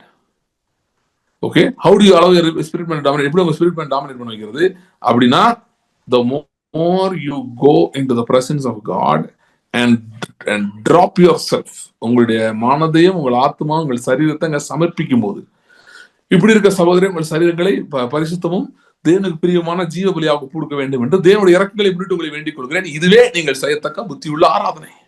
So ஒப்பு கொடுக்கிறது, surrender அங்கதான் வருது. You are not surrendering to somebody, you are surrendering to your spirit man who is already who has surrendered, who has made a covenant with the Holy Spirit and with the triune God. So when you surrender to your spirit man, surrendering to God himself. Okay. So இப்போ வந்து நீங்க விதைத்து இருக்கிறீர்கள். Okay. நம்ம last week டிக்ளரேஷனா பண்ணோம், அது மாதிரி பண்ணிட்டு இருக்கிறோம். Okay. we have to do all of that. இல்லைன்னு சொல்லல, அதெல்லாம் part of the process. You sow the seed, you give a declaration, and then you bring forth the river. சரி, உங்களுக்குள்ள இருக்குன்னா இப்போ ஒரு அட்வான்டேஜ் என்னன்னா, நீங்க நினைக்கும் போது என்ன பண்ண முடியும்? கட்ட வைக்க முடியும். இப்ப என்ன, நான் பிசாசு என்ன சொல்லி வச்சிருக்கான்னா அப்படிலாம் கிடையாது. இப்ப எனக்கு பிரச்சனை என்ன, ஏன் பரிசுத்த ஆவியானவர் சொல்றதுல எனக்கு பிரச்சனைனா, இது இப்ப எப்படி போயிருந்தா, அவர் என்னைக்கு வர்றாரோ அன்னைக்குதாங்க. நதியெல்லாம் இருக்கு, உண்மைதான், அவர் வந்தாதானே முடியும். அதான் நாங்க பாருங்க காலையில இருந்து வாருமையான்னு கூப்பிட்டே இருக்கோம். நீங்க நான் சொல்றேன், அப்படி ஒரு வேலை கூப்பிட்டாலும் கூட தப்புன்னு நான் சொல்ல வரல. ஆனா நீங்க கூப்பிட்டாலே அடுத்த நிமிஷம் அவர் வந்துருவாரு. ஏன்னா உங்களுக்கு பக்கத்துல இருக்காரு அவரே. அந்த நாட்கள் ரொம்ப 90s போன் இன்வென்ட் ஆன டைம்ல எங்க வீட்டுல ஒரு அங்கிள் இருந்தாரு. அவர் நல்ல ஊழியெல்லாம் செய்வாரு. அவருக்கு பாவனா, அவருக்கு ரொம்ப இதெல்லாம் தெரியாது. அப்ப எங்க வீட்டுல இருக்கவங்க அண்ணன் மற்றவங்க சும்மா ஒரு ஓட்டிட்டு இருப்பாங்க அவரை. அப்ப எங்க அக்கா ஆஸ்திரேலியா இருந்தாங்க 90s. அவங்க வந்து ஆஸ்திரேலியா இருந்து கால் பண்ணும்போது ஏத்து வீட்டு அங்கிள் அப்ப டெலிபோன் பூத் வச்சிருந்தாரு. அவர் ஓடி வந்து கூப்பிடுவாரு, உங்க மக கால் பண்ணுது வாங்க. ஆனே நாங்க எங்க ஃபேமிலியில எல்லாரும் போய் போன்ல பேசிட்டு இருப்போம். அப்ப அந்த அங்கிள் பேசும்போது எங்க அண்ணனோட ஃப்ரெண்ட் ஒரு அண்ணன் அவர்கிட்ட இருந்தாரு. அங்க வந்து வந்துருந்தாரு. வந்துட்டு அந்த அங்கிள்கிட்ட, அங்கிள் ஆஸ்திரேலியால இருந்து கால் வருது, சத்தமா பேசுங்க, எல்லாம் கேட்காது, ரொம்ப தூரம் அப்படின்னு சொன்னோன்னே அவரு கத்துவார், 4 வீடு கேட்கிற மாதிரி. சரியா? ஏன்னா அவரு நம்பிட்டார் அதை. தூரத்துல இருக்கு போல, அப்ப ரொம்ப கத்துனாதான் கேட்கும் போல. ரொம்ப கத்த தேவையில்லைங்க, டெக்னாலஜி இருக்கு. சோ நீங்க பேசினாலே போதும் அப்படின்னு அவருக்கு புரிய வைக்க முடியல. அதே மாதிரிதான் பத்தி இவங்க எல்லாம் கத்திக்கிட்டே இருக்காங்க, வாருமையா, ஐயோ இன்னும் வரலையே. சரி, என்னன்னா என்ன சொல்ல வராங்கன்னா, வாருமே ஏன் சொல்லிட்டு இருக்காங்கன்னா, அவங்க இன்னும் அதை அவங்களால ரியலைஸ் பண்ண முடியல, அதனால சொல்லிட்டு இருக்காங்க. ஓகே. அண்ட் என்ன பழக்க தோஷமாகி என்ன மைண்ட்ல செட் ஆயிடுச்சுன்னா, ஒரு 45 நிமிஷம் கூப்பிட்டாதான் ஆள் வரும் அப்படின்ற மாதிரி ஆயிடுச்சு. ஆனா அப்படிதாங்க, அப்பதாங்க அந்த நிறைவு வரும். No, is inside of you, is inside of you. Okay. And the river of life is inside of you. உங்க ஸ்பிரிட் இது is like a portal, it's like a dimension. Okay. எங்க பையன் வந்து என்ன நினைச்சுக்கிறான்னா, நான் பாத்ரூம் போகணும்னு வைங்களேன், அவன் நினைச்சுக்கிறான் எங்கேயோ போயிடுறோம் போல நினைச்சிட்டு அழுத ஆரம்பிச்சிடறேன். போன சொல்லி கொடுக்கேன், அதுக்கு ஏர்போர்ட்லாம் இல்லை உள்ள, அப்படியே ஏறி போறதுக்கு ஒன்றும் கிடையாதுடா, கூட்டிட்டு போக நீங்க எல்லாம் க்ளோஸ் தான் இருக்கா, எங்கேயும் போக முடியாது, வந்துடலாம் அப்படின்னு. அது மாதிரிதான் என்னன்னா, ஆனா அது மாதிரிதான் உங்க ஸ்பிரிட் இருக்கு. அப்படி கதவை திறந்துட்டு போனோன்னே, நீங்க அந்த நார்னியா மூவி எல்லாம் பாத்துருந்தீங்கன்னா அதுக்கு ஒரு இதை திறந்தோடனே they go into another world. Same way is your spirit. It's connected to a heavenly city. It's connected to a mighty flowing river. It's connected to all resources of heaven. Okay. So the moment நீங்க வந்து you move beyond distractions, உங்க பாடியில வர distraction, உங்க மைண்ட்ல வர distraction தாண்டி, the moment you enter into the realm of the spirit, you are connected to living waters. Okay. And as you spend more time there, the river starts to flow. Okay. இயேசு சொன்னது பாருங்களேன். அது முக்கியமான ஒரு point இருக்கு. தாகம் உள்ளவன் எவனோ வரக்கடவன், அவர் வந்து இலவசமாய் பெற்றுக் கொள்ள கடவன். He who is thirsty அப்படின்னு என்னன்னா, only if you thirst for the supernatural, the river will be of benefit to you. நீங்க நிறைய பேருக்கு இந்த thirst for supernatural இல்லை. What they have is thirst for some kind of fellowship, some kind of companionship, camaraderie, அது ஒரு word இருக்கு, சரி தெரியல. So just they want some kind of ஒரு கனெக்ஷன், அப்ப வந்து இந்த ரிவருக்கு அங்க வேலை இல்லை. அது வந்து நிறைய சர்ச்சஸ்ல அப்படியே ப்ரோக்ராம்ஸ் போயிட்டு இருக்கு. நாங்க எல்லாம் சேர்ந்து புளியோதரை கிஞ்சலாம் சாப்பிட்டோம் போயிட்டு இருக்கு. ஏன்னா if you long for the super natural, super natural அதையும் நான் தெளிவுபடுத்த வேண்டியிருக்கீங்க. சூப்பர் நேச்சுரல் எல்லாருக்கும் புரியுறது, அந்த ஹீலிங் நடக்கிறது, அந்த முடவர் நடக்கிறது, குருடர் பாக்குறது, அதுதான். அதுவும் இருக்கு, நான் இல்லைன்னு சொல்லல. ஆனா சூப்பர் நேச்சுரல்னா what in your life. So you're looking for the supernatural in your marketplace, in your workplace, in your bank account, in your body, in your things, in your family, in your children's life. Looking for supernatural. If you thirst for it, this river has answers. It can bring dead things back to life. When you thirst. தாகமுள்ளவன் எவனோ, தாகமுள்ளவனுக்கு தான் இது benefit தவிர தாகம் இல்லாதவனுக்கு benefit இல்லை. இன்னைக்கு நிறைய பேர் நம்ம கொஞ்சம் சில பேருக்கு என்ன ஆச்சுன்னா, தாகம்லாம் ஒரு காலத்துல இருந்துச்சு, ஒன்னும் நடக்கல, பிசா சொல்லி வச்சுட்டான், அதனால இப்ப தாகம் போயிடுச்சு. சோ நமக்கு முதல் தாகம் வரணும். வந்த உடனே தான் தண்ணியை என்ன பண்ணுவாங்க, திறக்க ஆரம்பிப்போம். சரியா? சரி, நம்ம ஜெபிக்கலாம். ஸ்தோத்திரம் ஆண்டவரே. Thank you Lord, thank you Lord, thank you Lord, thank you Lord. Ora bantere devere andere vedere grant rudo rompronti rivedere grant rabarabara andori arare ancantoro berude rebrande ravare antoro beru prendo rivedere grant rabarabara odere berion crondo raberion te rivedere berande ravara ora berion grondo rabarati riakento rabaron te rabarande ravara. Hallelujah, hallelujah, hallelujah. Reda invento roda rade rahandero contra rabarando. Thank you Lord, thank you Lord, thank you Lord, thank you Lord. Remba terra brondo. Your spirit man is a doorway to an entire government. Hallelujah, that's functioning. Hallelujah, an entire law system that is functioning. Reverend terra varayando roda ratera varayando. Thank you Lord, thank you Lord. Thank you, Lord. Thank you, Lord. Thank you, Lord. Hallelujah. Hallelujah. Hallelujah. Hallelujah. Hallelujah. Thank you, Lord. Thank you, Lord. Thank you, Lord. Thank you, Lord. Hallelujah. Thank you, Lord. Thank you, Lord. Thank you, Lord.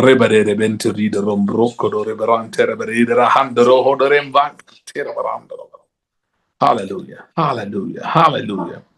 Hallelujah. Right now, hallelujah. Thank you, Lord. Thank you, Lord. I unleash the river. Hallelujah. Over every seed that was sown. Hallelujah. Thank you, Lord. விதைக்கப்பட்ட ஒவ்வொரு விதையின் மேலும் இந்த நதியை நான் பேசுகிறேன். Hallelujah. Hallelujah. Hallelujah. இந்த நதி போகும் இடமெல்லாம் ஜீவராசிகள் ஆரோக்கியப்பட்டு பிழைக்கும் என்று சொல்லப்பட்டிருக்கிறது. Hallelujah. Hallelujah. திரளான மச்சங்கள், பெரிய மீன்கள் உண்டாயிருக்கும் என்று சொல்லப்பட்டிருக்கிறது. Hallelujah. Thank you, Lord. I pray, Lord. I pray, Lord. Hallelujah. I pray, Lord. Hallelujah. Thank you, Lord. I pray, hallelujah, over every seed sown and every dry seed, dead seed, hallelujah. Every soil of, hallelujah, that is unhealthy, hallelujah.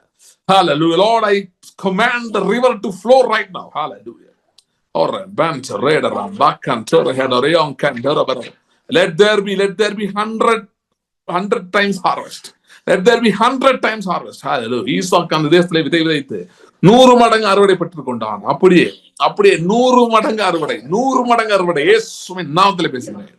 Hallelujah. Hallelujah. Hallelujah. Thank you, Lord. Oh, this river, hallelujah, when it flows, இந்த நதி புறப்பட்டு வரும்போது என்ன பண்ணுதுன்னா, உங்களுடைய வார்த்தைகளை இன்னும் அதிகாரமுள்ளாக்குறது, பலப்படுத்துகிறது. Hallelujah. So your confessions become very powerful. With full conviction. Hallelujah. முழு உறுதியோடு, நிச்சயத்தோடு, பரிசுத்த ஆவியின் நிச்சயத்தோடு நீங்கள் கட்டளையிடுவீர்கள் சொன்னபடி ஆகும். Hallelujah. Hallelujah. So we call forth our harvest in the name of Jesus. இயேசு கிறிஸ்துவின் நாமத்தை எங்கள் அறுவடை நாங்கள் அழைக்கிறோம். Hallelujah. We call forth the harvest. Hallelujah.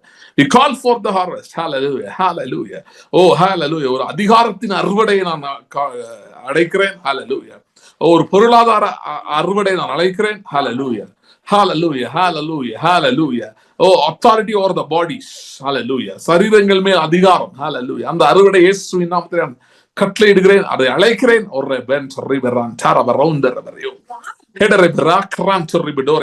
Thank you, Lord. Thank you, Lord. Thank you, Lord. Thank you, Lord. ஆண்டவரே, இன்று இரவு அவங்க பார்த்துட்டாங்க, காலையில பார்த்து நேரத்திலே பார்த்து கொண்டிருக்கிற நேரத்திலே தானே. Hallelujah. Hallelujah. அந்த நதி புறப்பட்டு வர முடியாது நான் ஜெபிக்கிறேன். அவர்களுக்குள்ளே இருந்து I release the river in the name of Jesus. Hallelujah. Against every stronghold. Hallelujah. எல்லா அரண்களுக்கு எதிராகவும் ஹalleluya. எல்லா விதமான நெகட்டிவ் தாட் பேட்டர்ன்ஸ்க்கு எதிராகவும் இயேசுவின் நாமத்திலே அந்த நதியை கட்டவிழ்கிறேன். ஹalleluya. அந்த நதி புறப்பட்டு வரட்டும். இயேசுவின் நாமத்தை புறப்பட்டு வரட்டும். ஹalleluya. அவங்களுக்குள்ள அது புறப்பட்டு வருவதாக. ஹalleluya. Hallelujah. Hallelujah. Let there be encounters in the dreams. Hallelujah. Encounters through the mighty deeds and works of God. Let it happen. Hallelujah. Hallelujah. கர்த்தருடைய சந்திப்பு நடக்கும்படியா நான் ஜெபிக்கிறேன். Hallelujah. நதி புறப்பட்டு வரட்டும். And let it be like a hallelujah. அவனுக்குள்ள அது ஒரு நிற்காத தண்ணீரா, வாட்டர் that never stops. அவனுக்குள்ள அது பொங்கிக் கொண்டே இருக்கும் என்று சொன்னது.